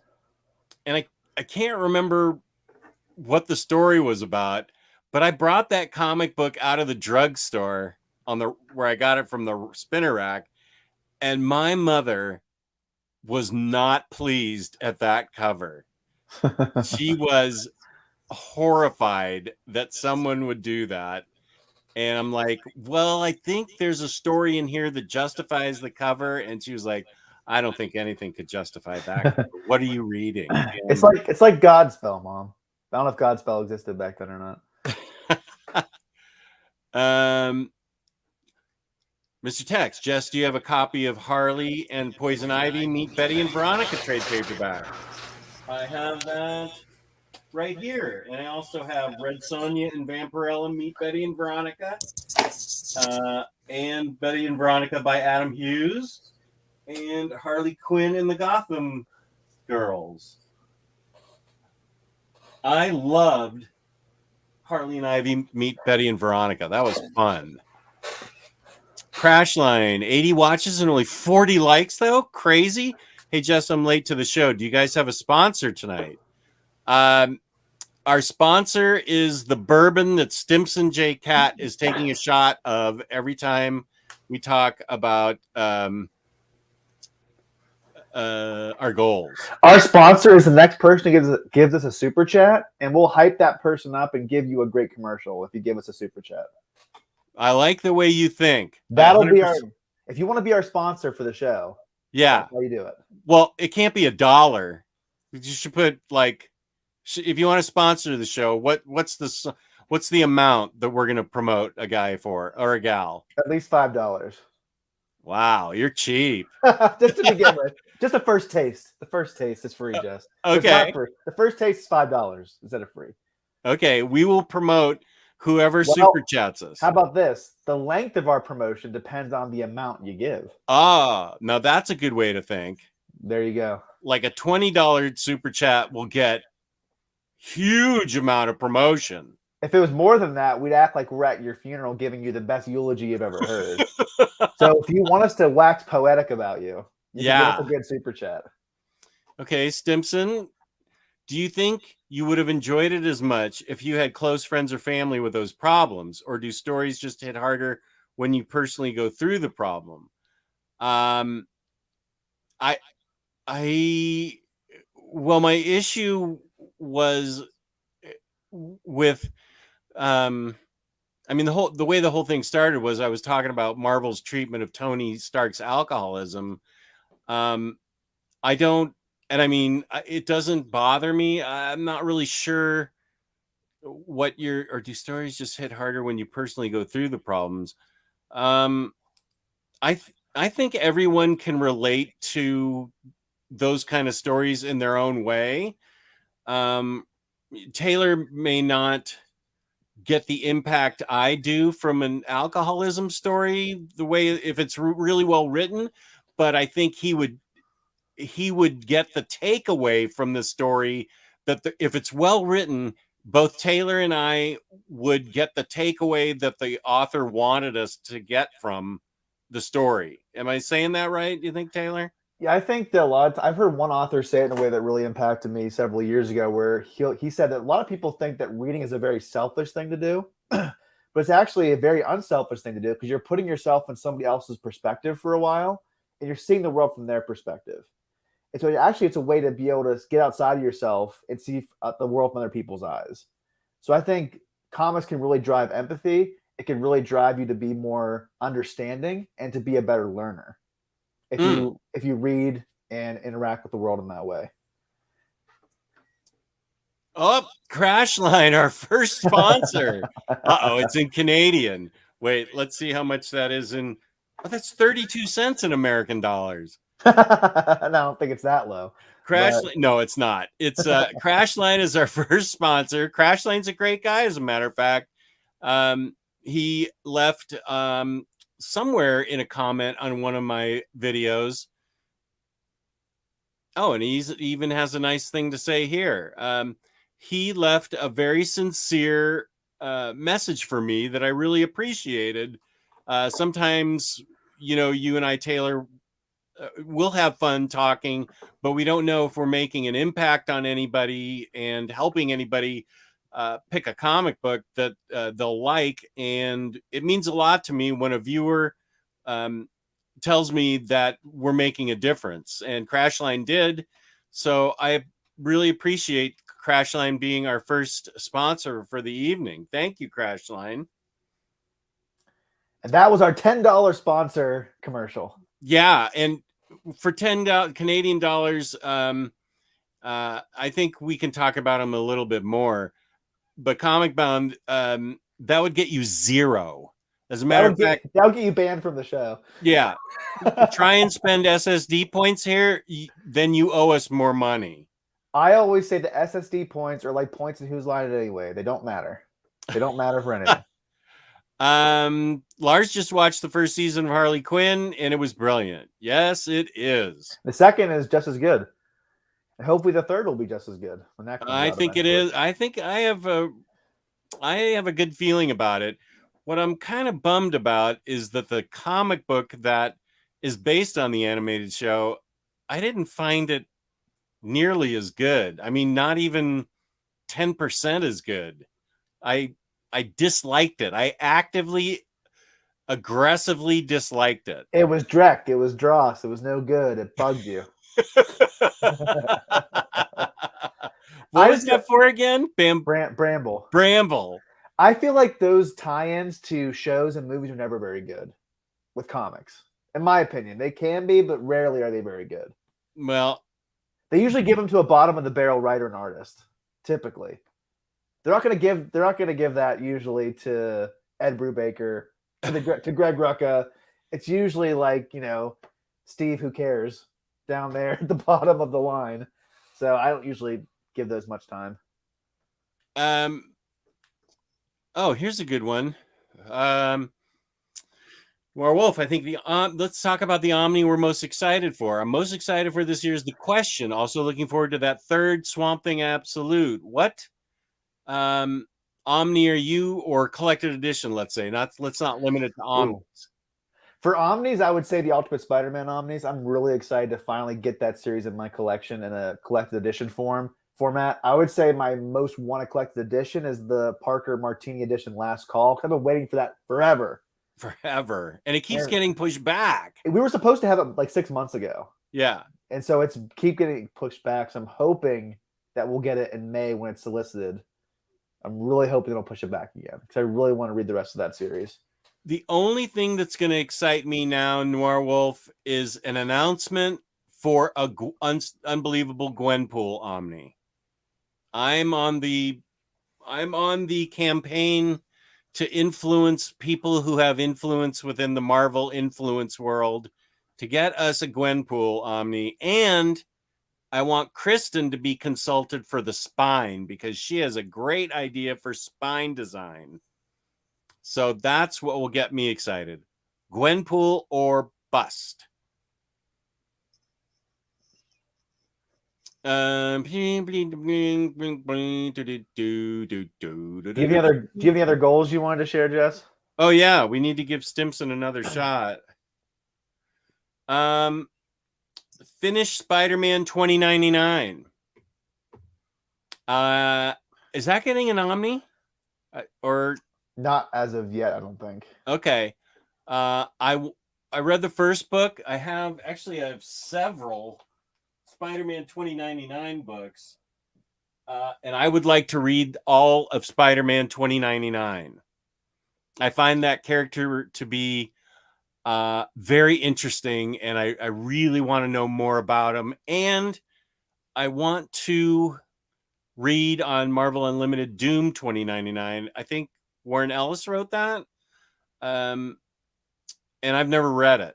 So I'd like to read a lot more about the 2099 universe, but I'll start with Spider-Man. That's one of my goals. So take a shot, Stimpson.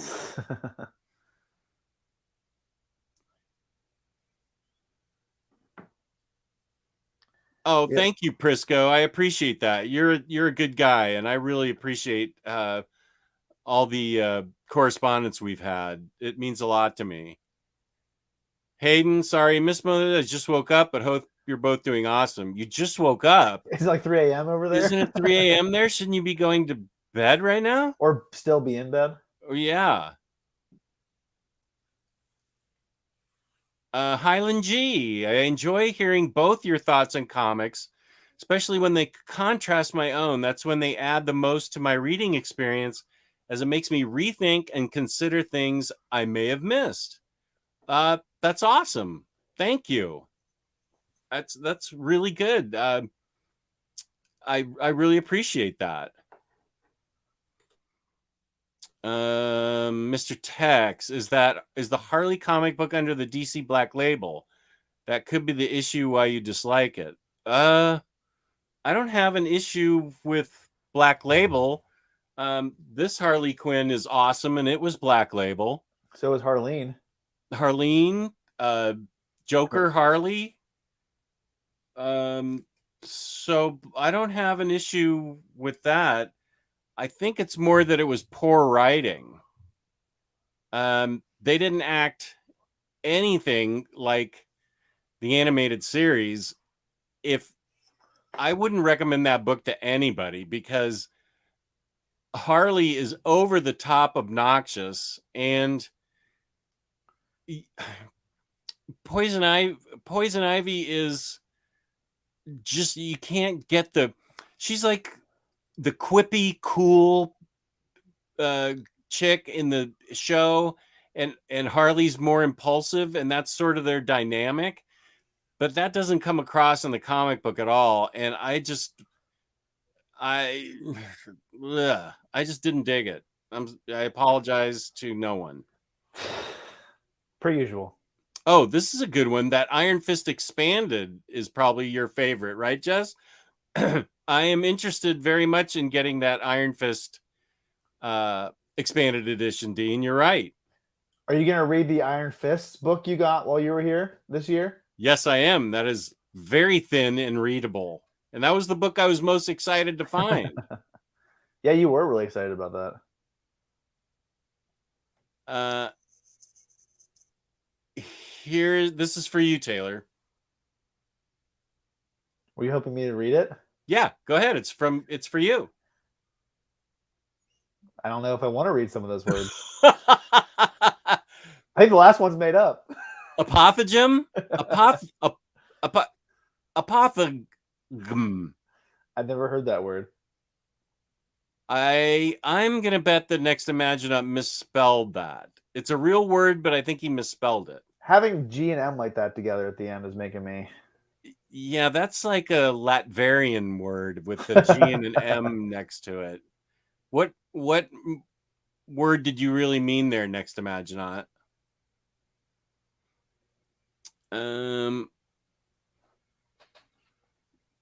That's multiple inception levels of influence. Oh, you're talking about my Marvel influence to get it's not Black Label, and most Black Label is hella good. Yeah, I think my favorite Black Label so far is definitely Harleen's number one. Hellblazer and Wonder Woman Dead Earth are probably my top 3 favorites so far. Mm-hmm. Was Suicide Squad Bad Blood Black Label? No. That was just regular label. Right. Yeah. So those are my top 3 right now from them.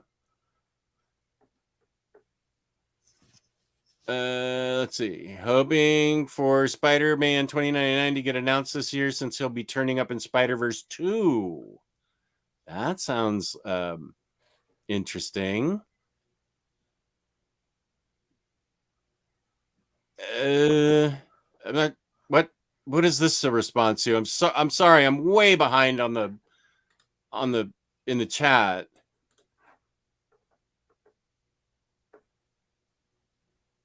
I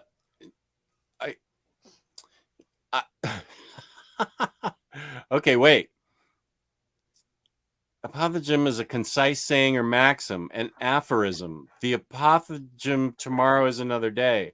How do you even pronounce the G and the M put together? You think there'd be an E between the G and the M? Or any letter? Apothegm. Apothegm. I guess we're dumber than most people, Jess. I don't know. Last God was Black Label. Yeah, I've really liked a lot of the Black Label stuff. I forgot that was Black Label. Black Label is such a big umbrella term now. It's hard to remember which. It's like all the Vertigo books are now considered Black Label books. Yeah, let's see. Was the question Black Label? Yeah, by Jeff Lemire. Yeah. I don't know if I have any other ones laying around here. I haven't shelved yet. You know what's not Black Label, Jess? What? You jerk. Oh, like Phlegm, the GM. Okay, so let's go back to that. Like Phlegm. I can't believe we're talking about this. Apothem. Phlegm, apothem. Apothem. Apothem. What are we doing here? I have a pretty good vocabulary, so I guess I'll add it to my Rolodex of information. Right. Yes. Okay. We have a pronunciation. Apothegm. Oh, it's not like phlegm. Oh, I see. It rhymes with phlegm. Apothegm. I have ordered Monsters by Jonathan Cape. Is it different from Fantagraphics version? As Fantagraphics is more expensive. I watched one of your recent reviews where you showed Fantagraphics one, I think. I only know Monsters by Barry Windsor Smith. I'm not familiar with Monsters by Jonathan Cape. I'm sorry. I don't know. I only know the Barry Windsor Smith, and I did a video on Barry Windsor Smith's Monsters, and I think the other book was Last God that I did with Monsters, the review. So I'm sorry, I'm not familiar with Jonathan Cape or who. Oh, Jonathan Cape is a publisher in the UK. Okay, is it different from Fantagraphics version? I'm sorry, I don't know. It's a good book, though. I do know Monsters by Barry Windsor Smith is a great book. Okay, so there's a big discussion in the chat about Black Label, so I'll let it go on. Do you have any more? I have a couple more goals. Yeah, I have two that kind of go together. One is do more rereads. I did a pretty good job in 2021. It's hard to remember what year it is. The past couple of years have really blended together. In 2021, I tried to really balance reading new stuff and rereading old stuff. Because what's the point of having all these comics on my shelf if I'm not going to reread them at some point? Right. So I've been trying to return to some of my favorites, which I'm trying to do again this upcoming year. Continue to do more readathons. I did a lot of readathons this year. I think my favorite readathon was probably Transmetropolitan and the Goon. Those are probably my two favorite readathons this year. I just finished an American Vampire readathon as well. I read all 9 volumes of that. And you and I did an X-Men readathon too, right? Yeah, that's true. I read for the first time New X-Men by Grant Morrison. I reread Astonishing X-Men. Then I also reread again Uncanny X-Force. Right. And so those were readathons that I did that were kind of a mixture of new and old. Yeah. So some of the readathons that I have written down is I want to read East of West. I need to get that series. I read the first hardcover and loved it. But I wanted to wait for all the series to be put out. I just know it's going to be a dedicated chunk of like 2 weeks of my life. I was going to read those all the way through. Maybe a week. I don't know. It depends on how fast I read it. I really want to read that. I want to read The Venom by Donny Cates when that last hardcover comes out. I love what I read so far, and I want to read the whole thing in one swoop. Mhm. We have to read Marvel Noir for Mm. sure. Yeah. We haven't done Crime Corner in like 5 months, but once we read Marvel Noir, I'm sure we'll do that on Crime Corner at some point. Yeah, I'm actually, when it comes to Crime Corner, that I feel like that's sort of more your baby than mine. But I'm always up for doing a Crime Corner whenever you want. I just never, I never think in those terms, since I feel like that's more your bailiwick. That's bailiwick. That is a small house with a bale in it. Isn't it Bailey Phlegm? Bailey-gim? Yeah, Bailey-gim, I think. Bailiwick-gim? Yeah, I think the original Gaelic is Bailey-gim. Gaelic.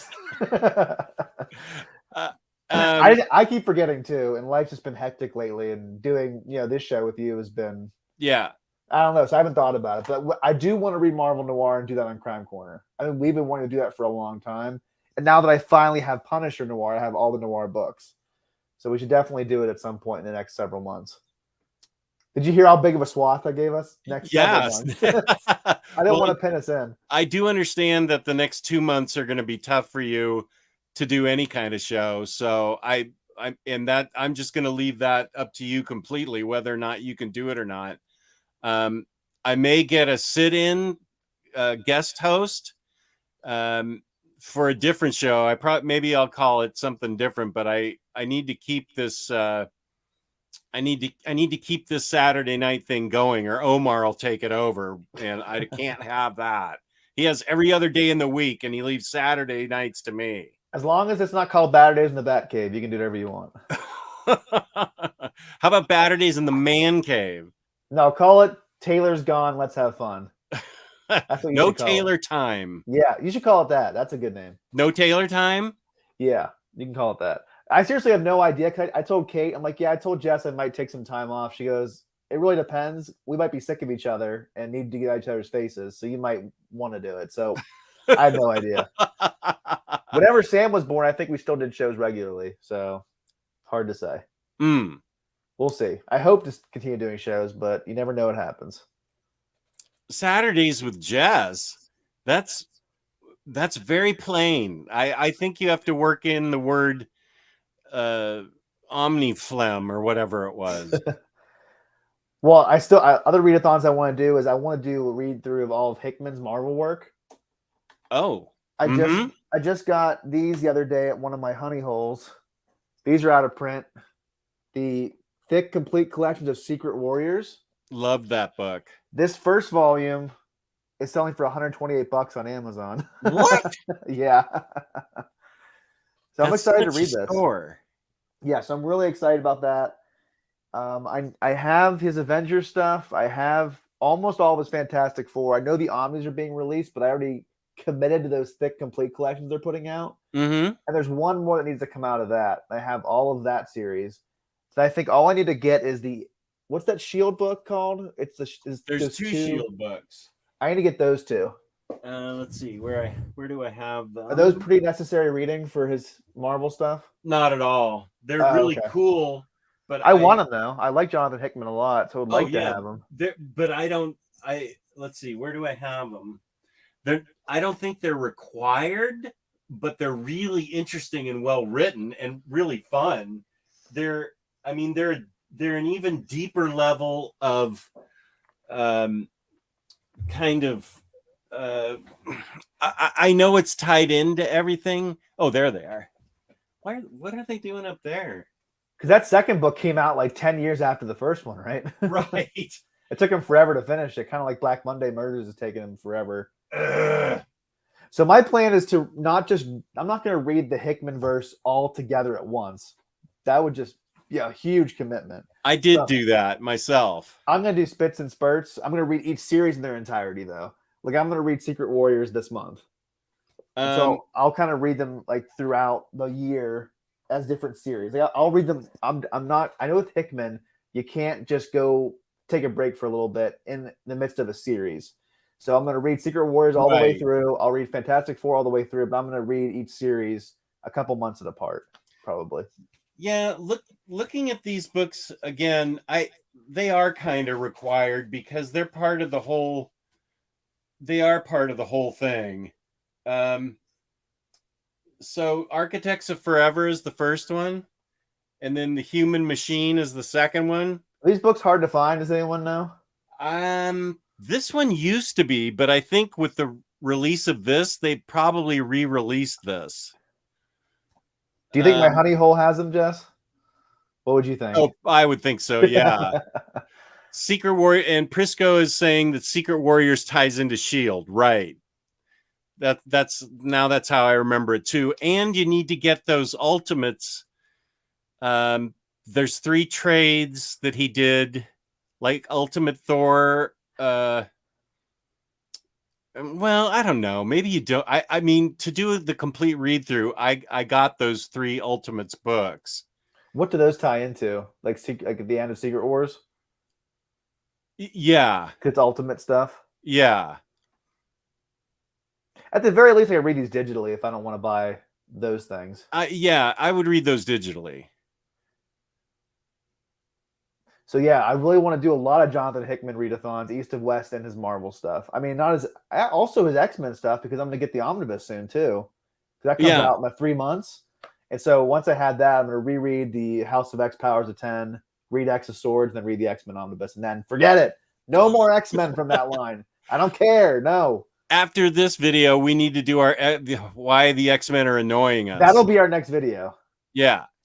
And we should have a good thumb. We'll come up with a good thumbnail for that. Maybe Geo can turn us into X-Men, Jess. Maybe. I don't want to. I'm not gonna spoil it for anybody. We'll talk about it later. I can't remember, Marcelo. I read them a couple years ago. I don't think they're 100% necessary. Like the Shield books are necessary. I don't think those Ultimate books are really necessary. But our sponsor, Crashline. Crashline.com says, I was about to sit down and read Upgrade Soul tonight. Then I got the notice for Baturdays. Either of you 2 lads read it? I have not read it, but I've only heard good things about it. I have read it. It's one of the books I read this year. I loved it. Was it the book of the year for you in your top 25, top 27 that you're going to do? Maybe. I haven't figured out yet the format. I know I'm going to do best of books, best of, and my favorite action figures, and my favorite ambient music, and then my favorite rock music this year. So I'm going to do 4 best of videos that aren't going to be more than 15 minutes each, really. I think your ambient video will be your most watched video of 2022. I'm calling it. I'm calling it.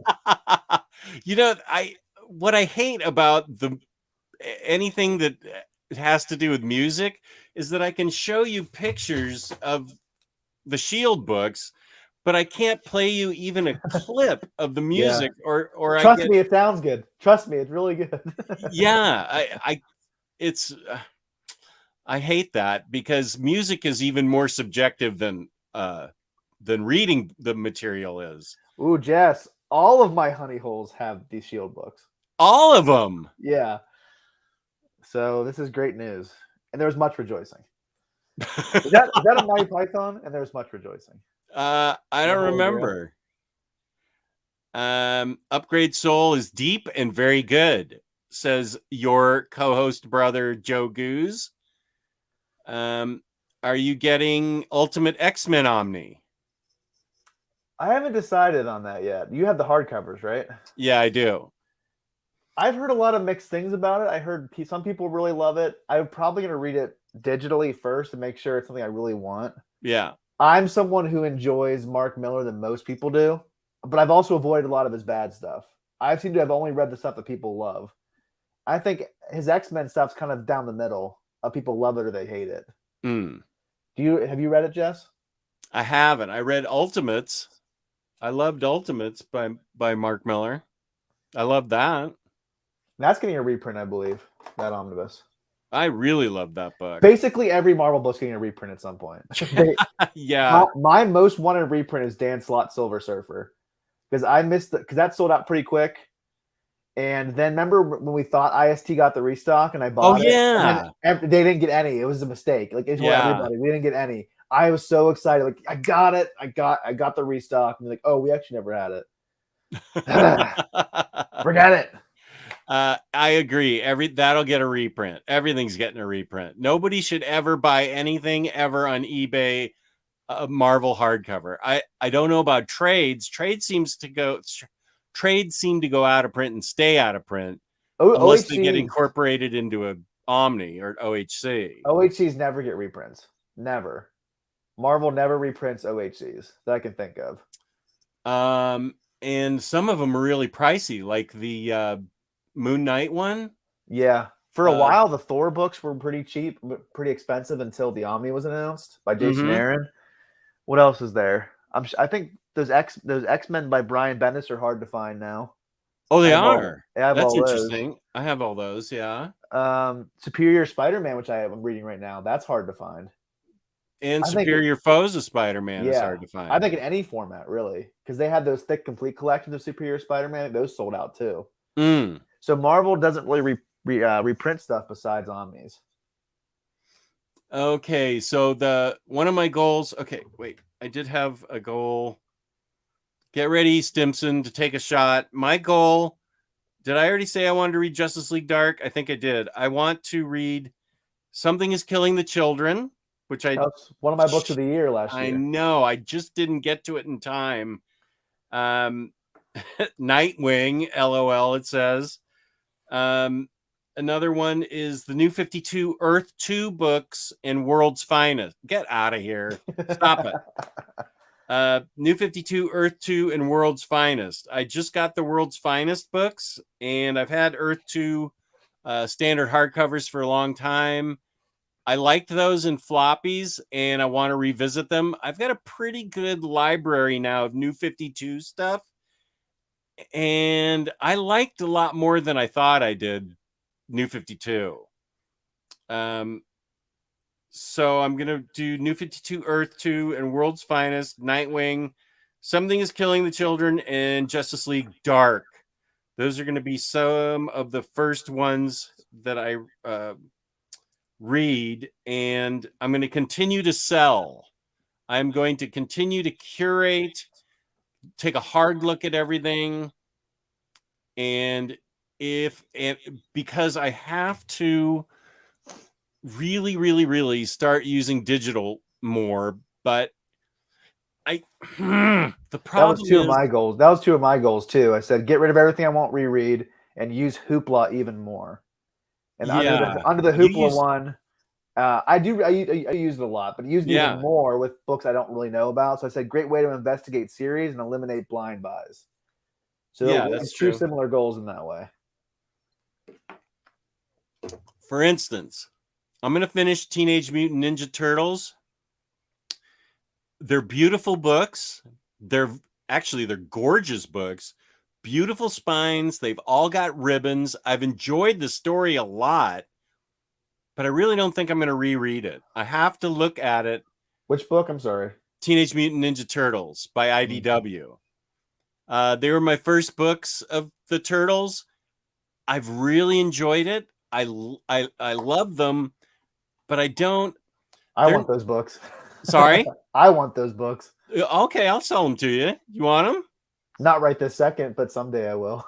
You want me to save them and sell them to you? Because aren't you going to wait for the last one to come out? I have it. Number 13. You still have to read it all, though. I have to read 11, 12, and 13. By the time that happens, I'm sure I can make it happen. Okay, good. I'll sell them to you then. All right. Because I think for somebody like maybe in your age group or Tyler's, Geo, you guys, it was more a part of your childhood. It wasn't part of my childhood at all. Although a fraternity brother of mine wrote the song, the music and lyrics to the first movie. So that was kind of interesting. But they're not they don't. I'm just not going to reread them. I love the experience, but I'm not going to reread them. So that they're on the chopping block. I have to figure out what I'm going to do with Madman, Atomica, and Gargantua. Those were hard to find, and when I found them both out in the wild, there was much rejoicing.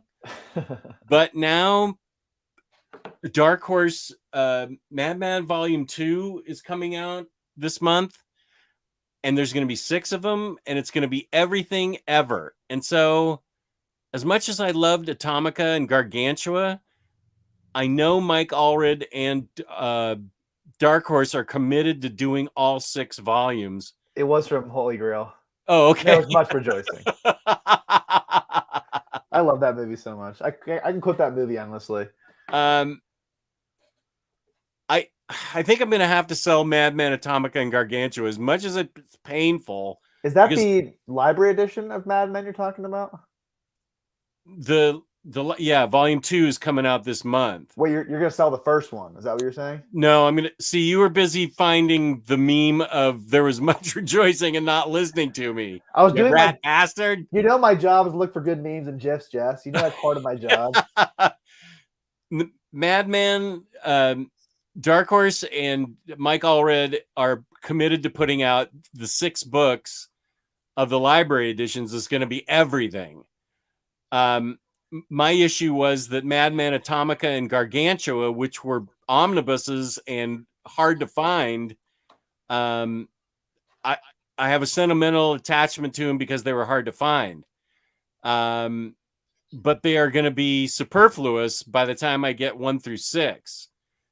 So those are on the chopping block too. Well, the hard thing for you at this moment, because you have the 3-year stay of execution, but you have no idea how big the room you're going to get is. Right. And so that's going to be the hard. I feel like there's going to be a lot of like either last minute selling when you find out where you're going to be, or then realizing, oh, I can actually keep all the stuff that I have right now. So it's going to be, it's hard to know at this point, right? To know what you should sell. I think the real concern is not for books, but for statues. Okay. Action figure. You have a ton of action figures too. Those aren't a problem because those are easily stored. That's true. I have a ton of storage bins. There were arts and crafts bins that I've adapted into being action figure boxes, so it's easy to store them. But I mean, the Rogue statue from Sideshow takes up like 10 square feet up top there. And that's just one statue. And then I got all those bombshells everywhere. That's what I'm really worried about, is I'm not going to have surfaces for the statues. I guess you'll have to pick the ones that really mean the most to you. All of them. Okay, well, some of them have to mean more to you than others. Like the dust one that you bought in Pittsburgh. But Jess, you have to keep that one because it's the first time that outdoor dust has ever been collected in the history of mankind. Outdoor dust didn't exist until this trip. We get a lot of outdoor dust. No, dude, that figure has sat here for 7 years, and you're going to give it to me for another $15 off. Did you see Tyler's reel of all of his unopened action figures? Oh, no. I haven't been on Instagram recently, but he told me about it. At least 100 figures that are just sitting there in boxes. I couldn't believe it. I showed it to Kate to make her feel better about me. You and Tyler serve a good purpose in my life besides your friendship. You are a great juxtaposition between my collecting habits and yours. Both of you. I'm like, Kate, I got these, but look what they got. It's not nearly as bad. And Kate's seen the in person in the BatCave, so she knows how crazy I am. That's true. Yeah. She knows where you hide your graham crackers. Shh, shh, shh. I want to know about Historia too. Joe Goose, did you read Historia? I'd like to know about that. I read Upgrade Soul a week or so ago. Thought it was great. I did too. Remco says Upgrade Soul has an interactive app version that comes with an original score. It's amazing. That's interesting. Is that an app you can get like on Apple's App Store? I'm interested in that. That sounds really interesting. Oh, here's Heroing 2.0. Hey, Justin Taylor, I just wanted to thank you both for your recommendations of crime-related books because I've been able to find another side of the hobby I completely love.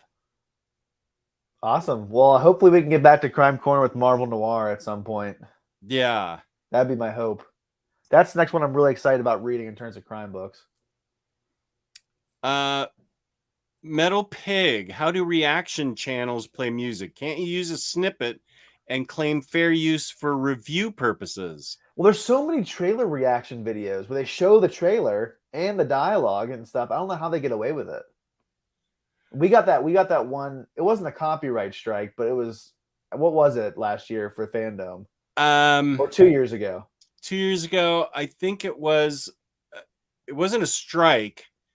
I think it was a copyright claim, and we had to stop. We either had to take that part out of the video or stop monetizing it. Yes, we had to demonetize it. So you sacrificed your 76 cents so that we could have that video stay up. That's the basic gist. I always get in trouble when I have a certain person on my show. Reading goes for me. Oh, our sponsor, Crashline. Reading goes from crashline.com. Fabulous customer service, fabulous packaging. That's crashline.com in Canada. Reading goals for me are catching up on the 14 Omnis, 2 compendiums, 10 deluxes, and 3 trades I need to get to. Number is only getting bigger every month. And that reminds me, when you just said compendium, that those Invincible books are staring at me hard. That was one of my goals, actually, to buy the rest of that series. Just to buy it or read it? I don't know if I'll be able to read it this year, but I want to get the rest of the series. I have the first 4.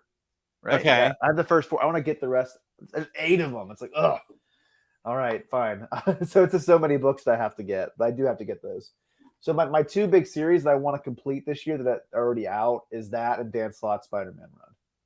So older books I have to buy and fill in my collection. Mm-hmm. Darkwave Fairy. Ultimate X-Men was my first X-Men simply because there was a clear starting point. That's kind of the whole purpose of that line, really. Yeah. There's how many years of backlog of continuity? Let's give them an easier entry point, which is why Ultimate Spider-Man was so popular. That was the next thing I was going to say. If anybody ever asks me how to read Spider-Man, Ultimate Spider-Man is the first place to start, I think. If you ask people like my age what your favorite Spider-Man run is, a lot of them would probably be Ultimate Spider-Man because that's what was out whenever I was younger. Obviously, the other stuff, Amazing Spider-Man, was still being published, but Ultimate Spider-Man was the hot book back then. Is Patty down there with you? No, she just turned on the house alarm, though, so she must be going to bed. Oh, okay. And I guess I'm locked in now. I can't go out. Well, you can practice for your tomb someday. My tomb. Jess, give us the best pose you'd want for your wax figure of you. Well, this isn't actually that comfortable. I'm more comfortable sitting just like this. That's a pretty boring wax figure, though, just doing that. How about forget it? There you go. Together can't be. Oh, they can move your arm back and forth. That looks like Hail Hitler, though. Forget it. Oh, yeah. Forever you're immortalized as a Nazi. Yeah, right. Well, no. Okay, just straight through. Forget it. There you go. And then they can animate my mouth. Forget it. That reminds me whenever Mr. Pitt in Seinfeld gets the pen ink right here. Oh, yeah. Our stocks will rise high.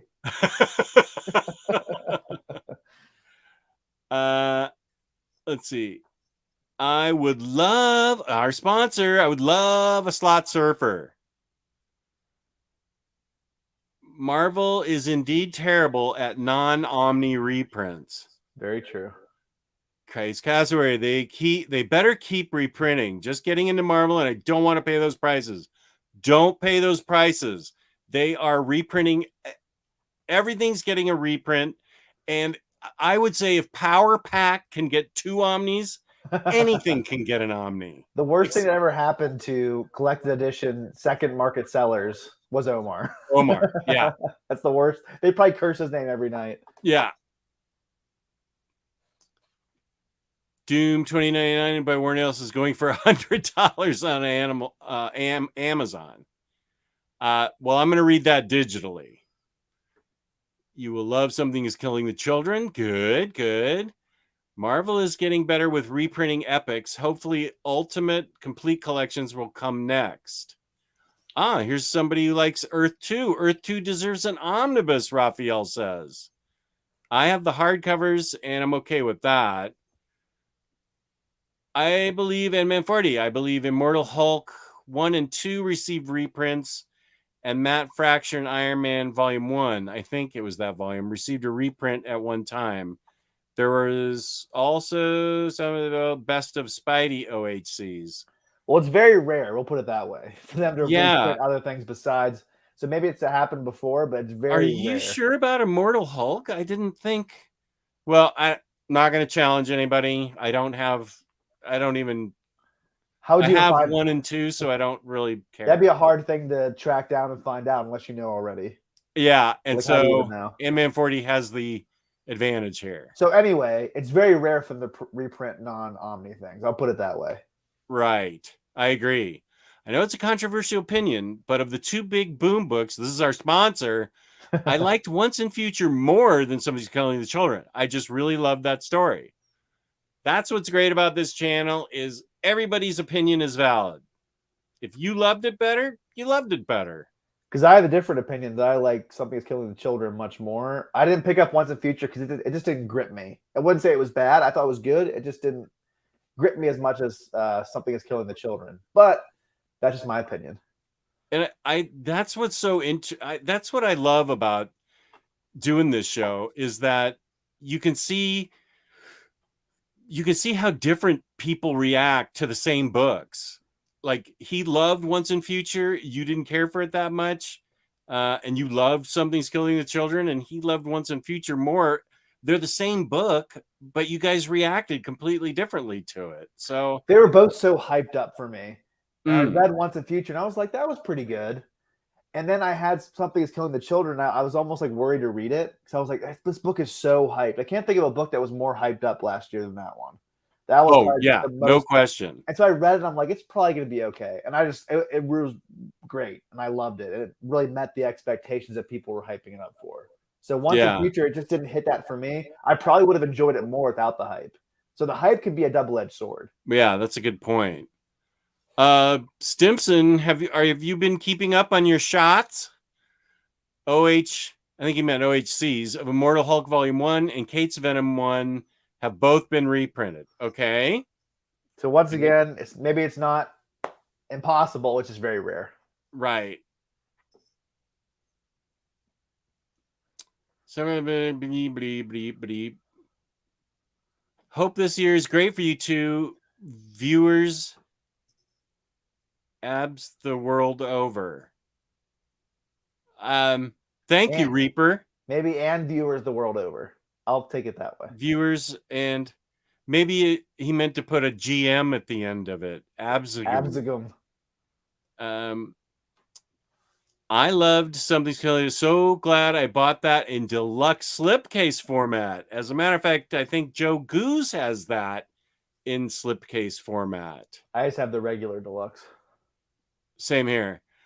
Oh, here's Matthew. I got an iPad Pro for work, and I'm thinking I might use it to read digitally too.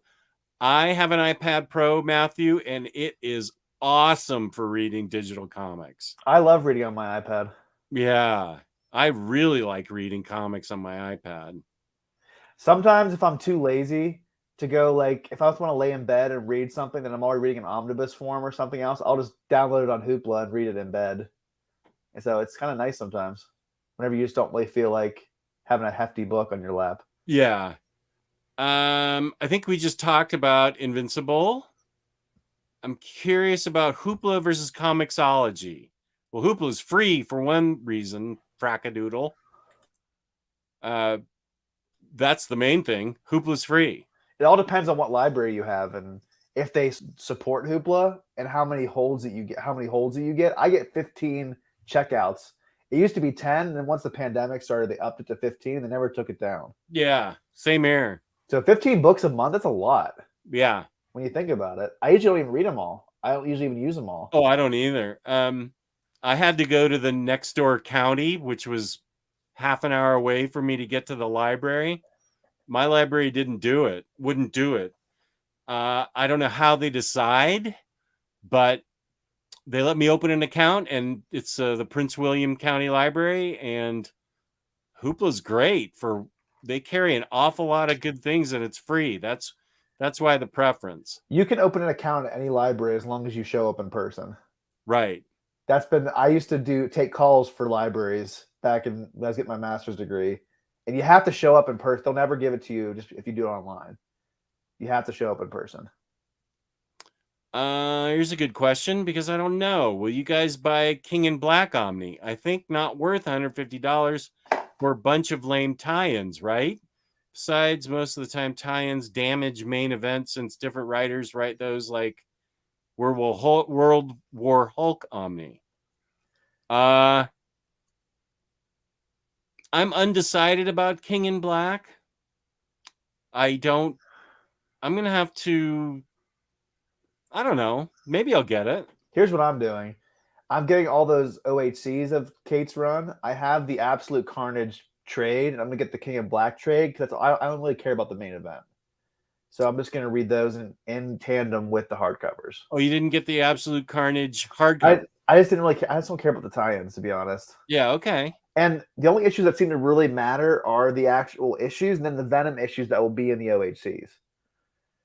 In the Venom OHCs. Yeah, that's good enough for me.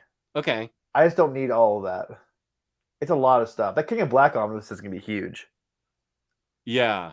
I did get a book that spins out of King of Black, which I was baited on Thursday. Beta Ray Bill by Daniel Warren Johnson, which looks awesome. Does it? Yeah. Here, let me highlight you. So I'm going to read this after the King of Black stuff. Okay.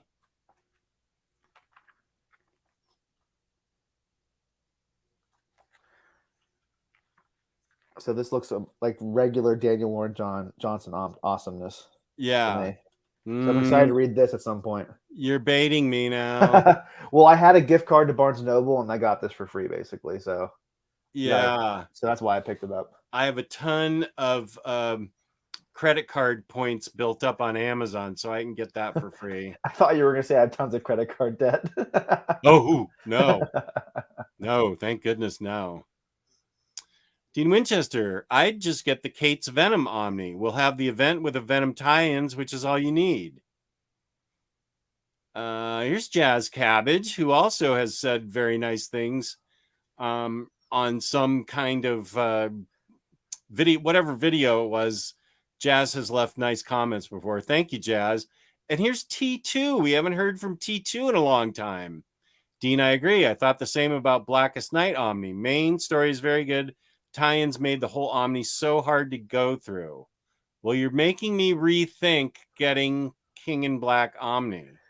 But you already have the Absolute Carnage Omnibus. I do. So I could see justifying getting the King in Black Omnibus because you already have the first event Omnibus. Okay. But you can make whatever decision you want. No, you make it for me. I would say just get it since you already have the Absolute Carnage Omnibus. Okay, good. Thank you. You're welcome. Oh, don't even say this. Don't. I just made a decision to sell my Omnis.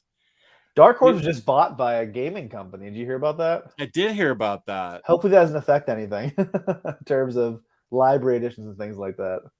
Huh. Well, I don't know. I can't control that, so I'm not going to worry about it. But those things are beautiful, and I'm going to be devastated if they don't continue that.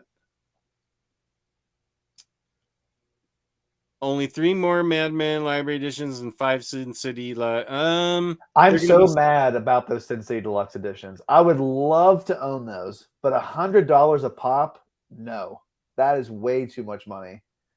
That should have been a $50 book for each of them.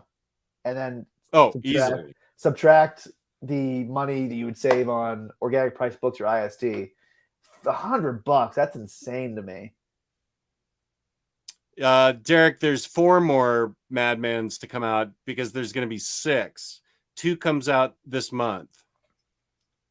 Jess, just a reminder, if you need to get rid of J. Scott Campbell, Gwen, and MJ statues for your upcoming move, I'm all over it. Those were 2 of the first statues I ever got, and I got them for really good prices. And I love Mary Jane, not Mary Jane, Gwen. I mean, I love Mary Jane, but Gwen is just such a perfect statue. I will keep you in mind, Sazmurf, but there's a lot of other statues I'd sell before I sold those 2. What would be the first one you'd sell, you think? Black Canary that's based on an art germ. Oh, okay. cover. I thought you already sold that one. Couldn't you mention that a while ago? I did. I couldn't find the box for it. I know I have the box somewhere. I tore this house apart, and those Sideshow boxes are big. It's with Stumptown. The Stumptown books are probably in the box. There is a Bermuda Triangle black hole in the unfinished part of my basement because somebody was willing to pay really good money for that statue, and I couldn't find the box. I was really unhappy. That'd be the first one to go. Maybe Batgirl Twitterhead would go. I don't want to let the 2 Harley statues go. Never selling Rogue. Rogue is what's going to be in my lap when I'm a wax statue here. I'll be right back.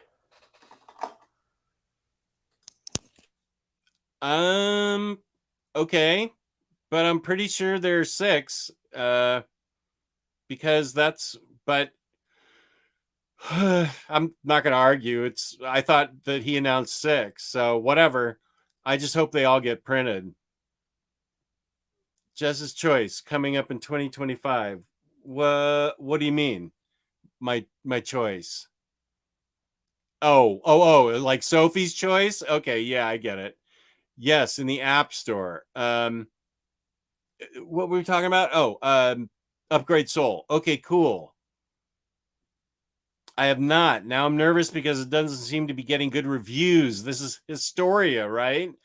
I was excited for that book, and I'm a little worried now, too. I have not bought it. But, Joe, I have heard just in comments from people in the chat that they didn't like it. So now I'm kind of bummed. Bigger reaction channels have their YouTube network go hard in the paint for fair use rights, which is how they stay up and monetized. I am not a reaction channel, so I wouldn't. I mean, I'm a book review site, so I mean, I would just be doing the music stuff just as like a public service. Like, here's an album, and then I'd put a Spotify list together for you to listen to it. But I'm not a reaction channel, so I'm not going to go crazy about that. I'm just going to put together a Spotify list and go on for 10 minutes and say, here's why I like it. And I can tell you right now, Joy Formidable's latest album is my album of the year, rock-wise. Reading goal for 2022. Read more before I buy more. That's a good one. Read what I own. I know I want to read more Omnis. Let's see. Shadowland, Wade and Zdarsky, No More Trades, Nightwing. I think, let's see. And I need to add, see if I can only buy OH Season Omnis. I want to add read more Omnis to this because I think we talked about that. Jess, you know how long we went? The artist formerly known as Jesse Say What watched 10 episodes of Seinfeld during this show.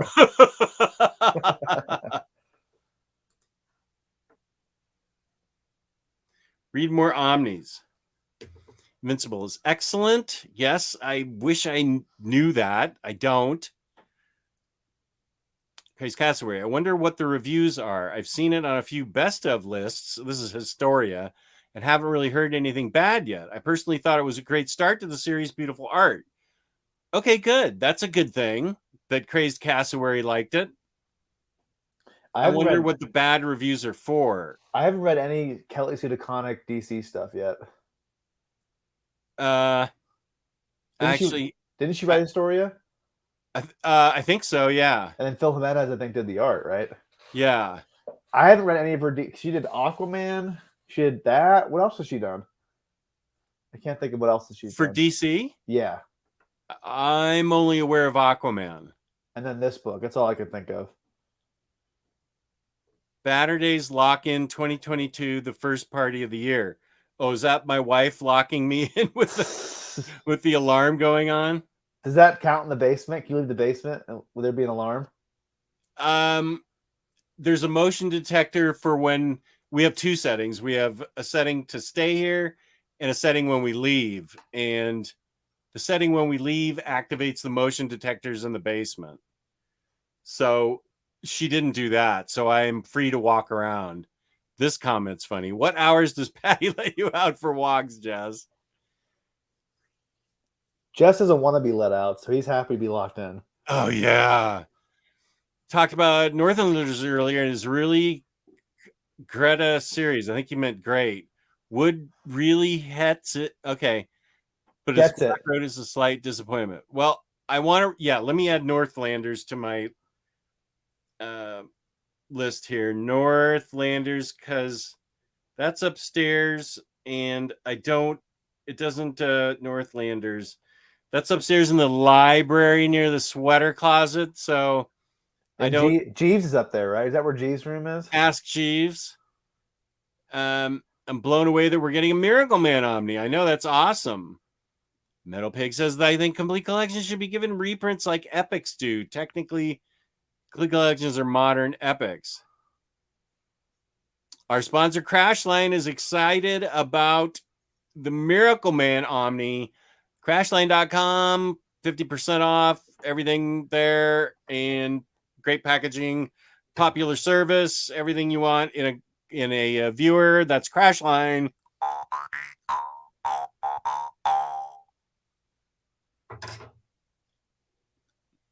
Are you going to get TMNT Last Ronin hardcover? I have heard really good things about that. But you could buy it and sell it to me later. Okay.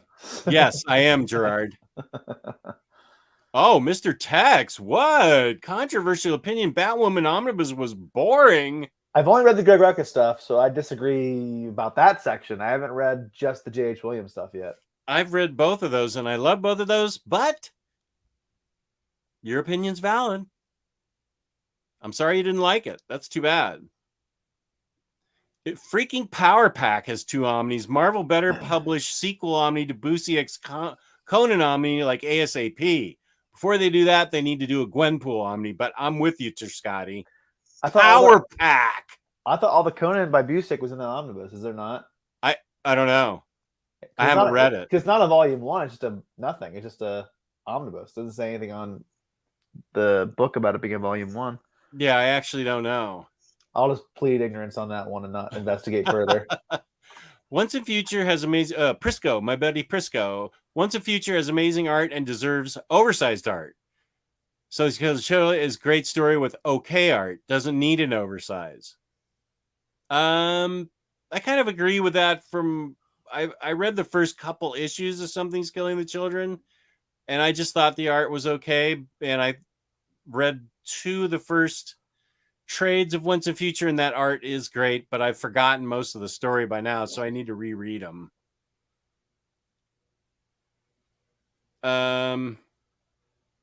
Wait, I don't know. I don't think, no, okay. I don't think Joe's talking to us here.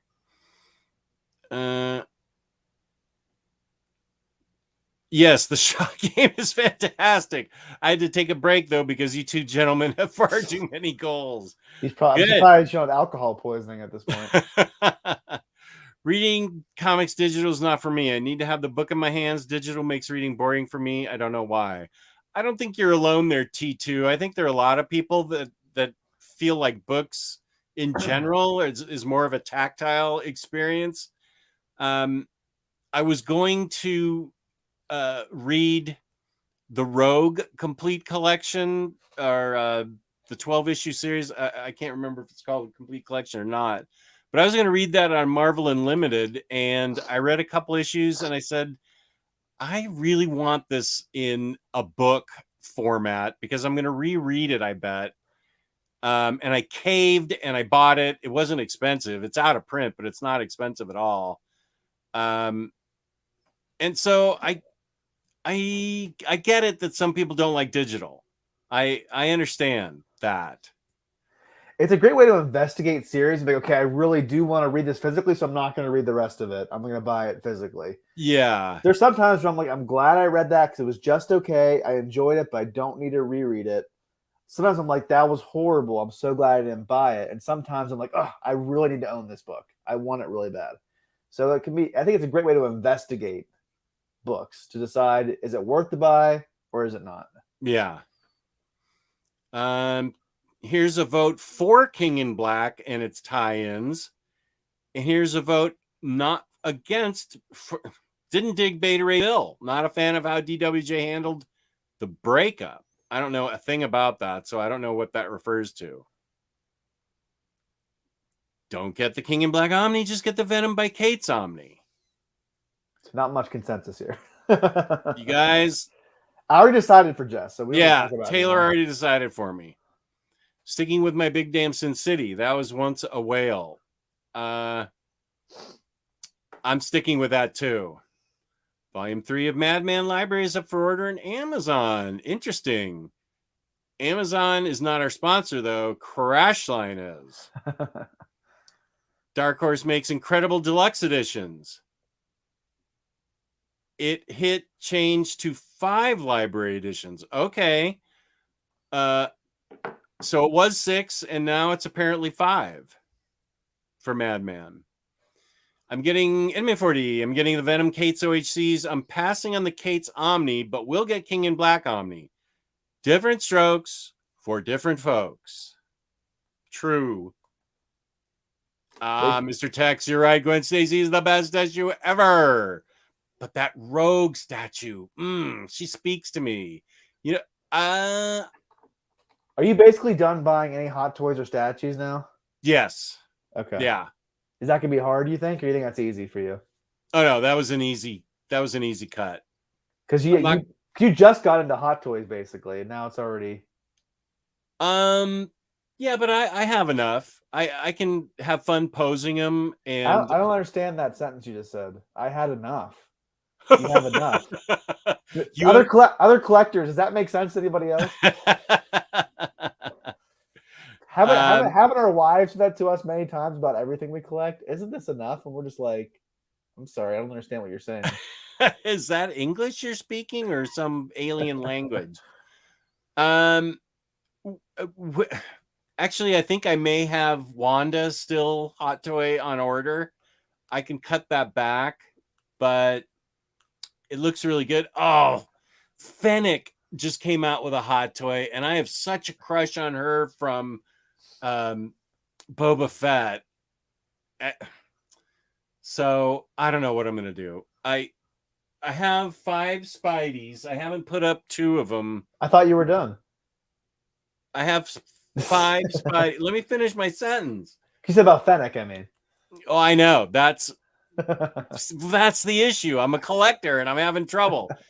I'll hold Jess. We're holding each other accountable with not upgrading on Strange Adventures or Rorschach. Oh yeah. So if you need me, I can always. No, Jess. No Fennec. Okay. Just tell me if you need my services. I'm able to hold people accountable and help them quit, which is two separate things. So if you hire me for both, I can do both. Yeah, I've hired you to help me quit a couple things. Yeah. Wait, where was I? Oh, I still need to put up 2 of my Spider-Man Hot Toys. I've decided to sell the Mandalorian and Child Hot Toy to Tyler. I think it means more to Tyler than it does to me. So I'm making that decision. But how fast will you ship that out to him, though? Well, he's going to pay me. And so also in that box is going to go that Teenage Mutant Ninja Turtles Free Comic Book Day or local comic book day. How many of those did we see on our honey hole trips? We saw like that like at least 3 times, didn't we? Remember? Those white statues? Yeah. We saw at least 3 sets of those. Right. Apparently there's a lot of them around at different stores. Yeah. And I got him the Conan Mezco. And I know he's eternally grateful for that because that thing sold out fast at $100 and now is easily getting $285 on eBay. He is a massive Conan fan. I was not aware of that. I'm just joking. He's never read Conan. I didn't think so. Mezco Conan went through the roof and people are going crazy buying it. And I ordered it through my LCS. And so if he wants that, he's getting Mandalorian, Hot Toy, and Turtles with it. It's going to be a big box. That'll be cheap shipping. He's paying for it, so I don't care. Yeah, send him the most expensive shipping option there is. Next day FedEx. $100 shipping. Just moving? Did you run out of space to store time? No, I'm not moving to a bigger place. Moving. I'm trying to push it to 2026, but yeah, you're right. Moving on up. That's not you, Jess. You're moving on down. Jess, I forgot to mention I started Schitt's Creek. Thanks for recommending it. Oh, we watched it last night. 3 episodes. I love that show. And Hayden, I'm so happy you're enjoying it. That is such a great show. Awesome. I'm glad you like it. Really glad you like it. Jazz Cabbage, I've heard a lot of good things about Historia. The art is beautiful. I found the variant at the shop today. So has only one, it's a floppy and it's just 1 issue out so far. I think that's too early to judge a book. What do you think, Taylor? I mean, we talked about this somewhat on Thursday with our Omnibus Awards. We talked about 3 Jokers. I loved the first issue. The second issue was okay, and the third one was such a pointless chore to me. Yeah. So you can tell if a first issue interests you and you want to read more, but it can always take a nosedive. You never know.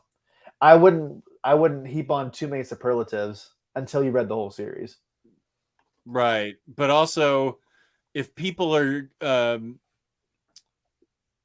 if people are saying it's bad, I just think first issue is too soon to make a judgment saying Historia sucks. If the first issue wasn't to your taste, maybe she comes back and issues 2 and 3 are better. So Kelly's Aquaman. Sorry. It's that whole issue of how long do you give something? How long do you give a TV show before you give up? How long do you give a comic series before you give up? We actually want to do this topic. Remember, Jess, when to bail on a book? Yeah. That's a good topic. Well, we could put it with X-Men annoying because you're bailing on the X-Men. That could be our next 2 shows. Yeah. When to bail on a book. Are crazy amazing. Stopper on the Keith Hernandez episode. What a classic episode. That is one magic loogie. The second spitter. It stopped in midair, mind you. I always love that one. Okay, that's fair. What is your favorite Wonder Woman run? I'm gonna say Taylor's gonna say Greg Rucka. But which Greg Rucka? I will say he's gonna say the 3 trade paperbacks, but he also likes Rebirth, but I think he likes the 3 trades more. Am I right? Here's what I'll say. I think the Hikatea is my favorite Wonder Woman story. Agree. My favorite run is the New 52 stuff by Brian Azzarello. Oh, okay. Because the thing about it's not Greg Rucka's fault with that first run. We talked about this on our show recently that he didn't get the ending that he wanted. And so the ending is it's not even really an ending. Right. So it can't be my favorite because of that. But it's not his fault though. But I think New 52 by Azzarello and Cliff Chang had such a great story, beginning, middle, and end. There was no like filler issues. It was all just one continuous story. Mm-hmm. It was really, really interesting. So Hikatea is my favorite Wonder Woman story. Brian Azzarello's Wonder Woman is my favorite run. And I will say, well, Hikatea, I agree. I kept my separate Hikatea book. I almost bought that deluxe that came out because I love that so much, but I was like, I don't want to double dip. But I was tempted. I did double dip, but I previously got Hikatea because I loved the story, and then the paperbacks came out and it's included in them. But that's a standalone that I think is classic. I love it. Yeah. People may be review bombing Deconic. I think I already covered that. Yeah, it's possible. Agreed, Derek Tyler. She gets hate for her personal views, especially on feminism. And Crashland is laughing at something. Oh, maybe it was my the mouth harp. How I missed it. Proudly has both. Hey, it's okay with me if you have the Power Pack Omnis. Peace and love. But Gwenpool needs an Omni. That's what I'm just going to say. I mean, come on. Oh, Lars is someplace where it's 4:30 in the morning here, and I've had a few refreshments. Have you been playing the drinking game with Simpson? 4:30. Where are you, Lars? 4:30 in the morning. So you must be somewhere where they're bored by action figures. That's all I know about where Lars lives. Are the deluxes of Once and Future and SKT getting reprints next year too, or just slipcases? I'm in Australia and haven't even seen Once and Future Deluxe. I know Somebody's Killing the Children is getting a reprint of the slipcase. I haven't seen the deluxe of Once and Future yet. Has it been up for order yet? You're not getting it, so you don't know. Yeah, I don't really know a ton about it. And I'm just sticking with the trade, so I am not going to upgrade unless it's a really big deluxe. If it's like library edition size, then I'll upgrade. But if it's just like deluxe size deluxe, I mean, the art's good, but I want it absolute size, library edition size. And I don't think Once and Future Deluxe is out yet, Metal Pig. Matthew has Absolute Carnage and getting King in Black too. Okay, cool. I must live where people don't read books of any kind digitally. My aunt did at one point in the mid-2000s when it was the hip thing to do. So who are these people reading digitally? Hi, Okade. Hey, this is my first time catching one of your streams after recently finding your channel. Hey, peace and love. Hope the stream is going well so far. We've gotten at least one person drunk, so it's going great. And we have Thank you for tuning in. And we have a new sponsor, so that's great. Yeah, we do have a new sponsor. Yup. At 5th of Jack Gaming, I bought both Omnibus by Cates and Stegman and King in Black Omnibus. Wanted both of the stories to be complete. I get that. I'm pretty sure I'm going to do that. Jazz Cabbage welcoming Hyokade to the stream. See, Hyokade, we have very friendly people here. Nobody's arguing. People are getting along. This isn't like other channels, man. It's peace and love here.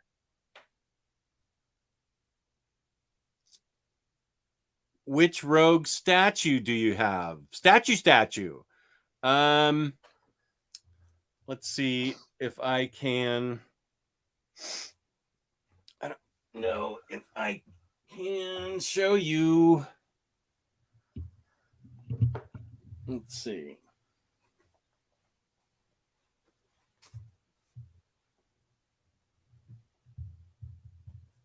Okay, we can see it. Let's see. I just have a few things to step over here. There is Rogue right there. Jess, didn't we decide that Rogue doesn't have the most helpful powers in a fight?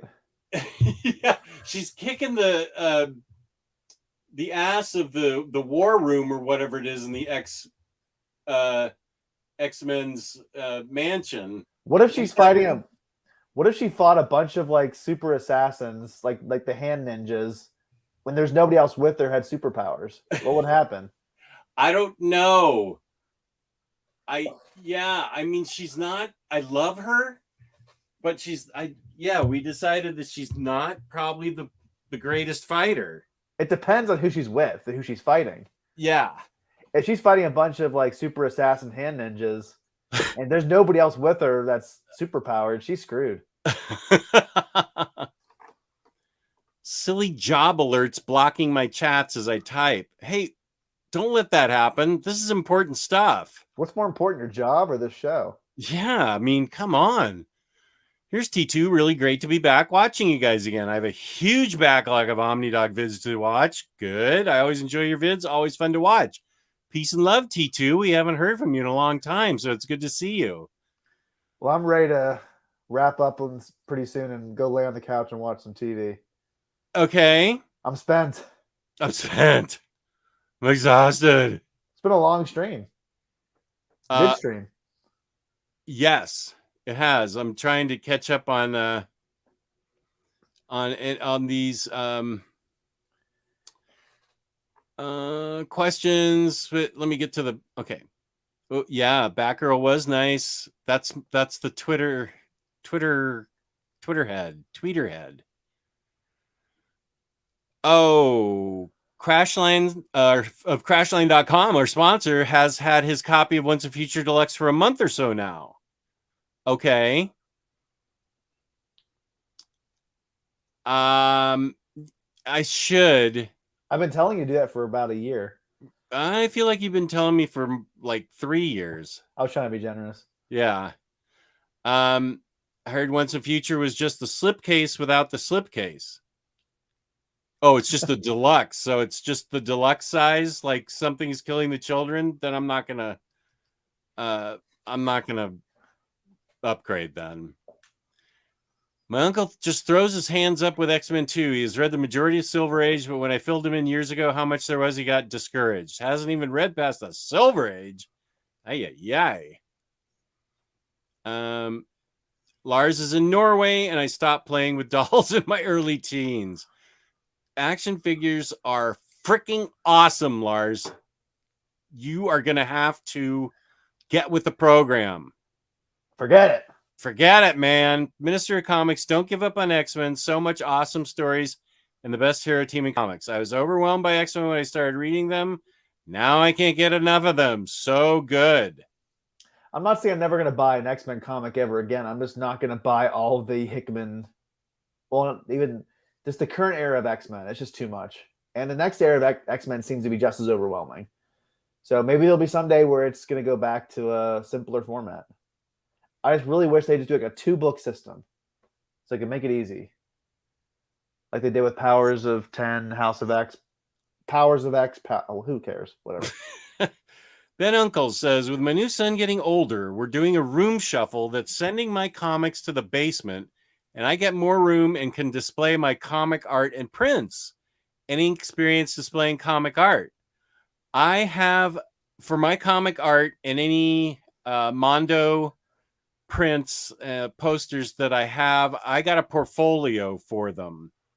Because we put up art way before this became the BatCave, art that my wife and I both love, and I'm not messing with that. The one exception is we found a place for the original art for the last issue of Irredeemable that Ryan and a bunch of my friends, I think including you, got me. I had that framed with Mark Waid signing the original. I'm sorry, it was the original art, and I got him to sign the cover of the issue and framed that. My point is, I don't have room on my walls for much art. So that's why I got a portfolio case that's like this big, and all my art goes in there. Josephine,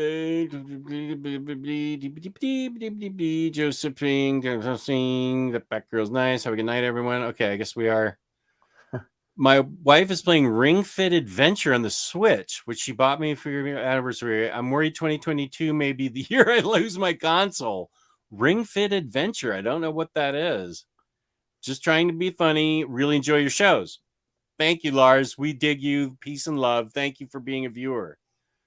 Just if you're going to downsize any of your Valiant comics, let me know. Oh, it's our sponsor. I'm sorry, dude. I'm not. I'll read them and then I'll see. I could see you downsizing those. Yeah. At least some of them. Yeah, I think you're probably right. I think we're still talking about the Once and Future Deluxe. And it apparently has already got a reprint. Great stream. Okay, I guess we are leaving. Because everybody's saying goodnight. We want to be like George Costanza and then the high note. All right. That's it for me.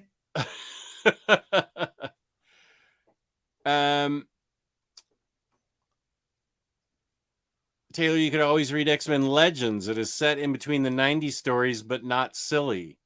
90s is what I sold of everything out of. So, Taylor, we have had a good time. We talked about our goals. I believe we hit all of them. We hit all of mine. Did we hit all of yours? Yeah, I think so.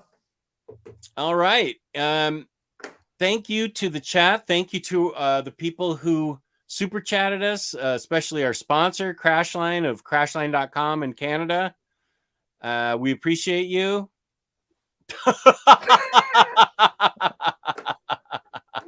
I have so much power. You're drunk on it. So, Minister of Comics, hashtag you jerk. Where can we find you on the internet? You can find me at Minister of Comics on Instagram, where I post reviews, post hauls, and other interesting ramblings and reels. Thank you, Mr. Tex. Thank you, everybody, for being in the chat. Thank you for everybody that's watched, tuned in, dropped in, said hello. Good night, Joe Goose. You're a good guy. Thank you thank you, Comic Bound. Here's my buddy Chris' original recipe. Happy New Year to you too. So thank you to everybody watching. You can find me. You're out of your mind now. Click the like button, please. Please hit subscribe. Feel free to leave your comments. Come on, Taylor. You don't have too much time left. Okay. You can find me on Instagram, OmniDogs_vault. And I love the song so much. Let's play it again as we leave and say peace and love into 2022. We hope everyone has a great 2022 and that all of your goals can be met. Peace and love.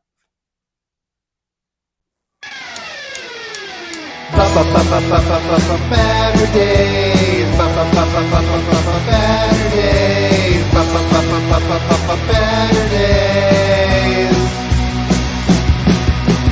Omnidog and the Minister of Comics talk forever, get right your ergonomics.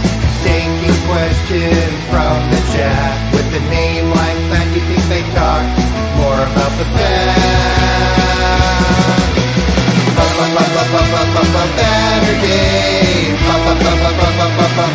Baturdays, Baturdays,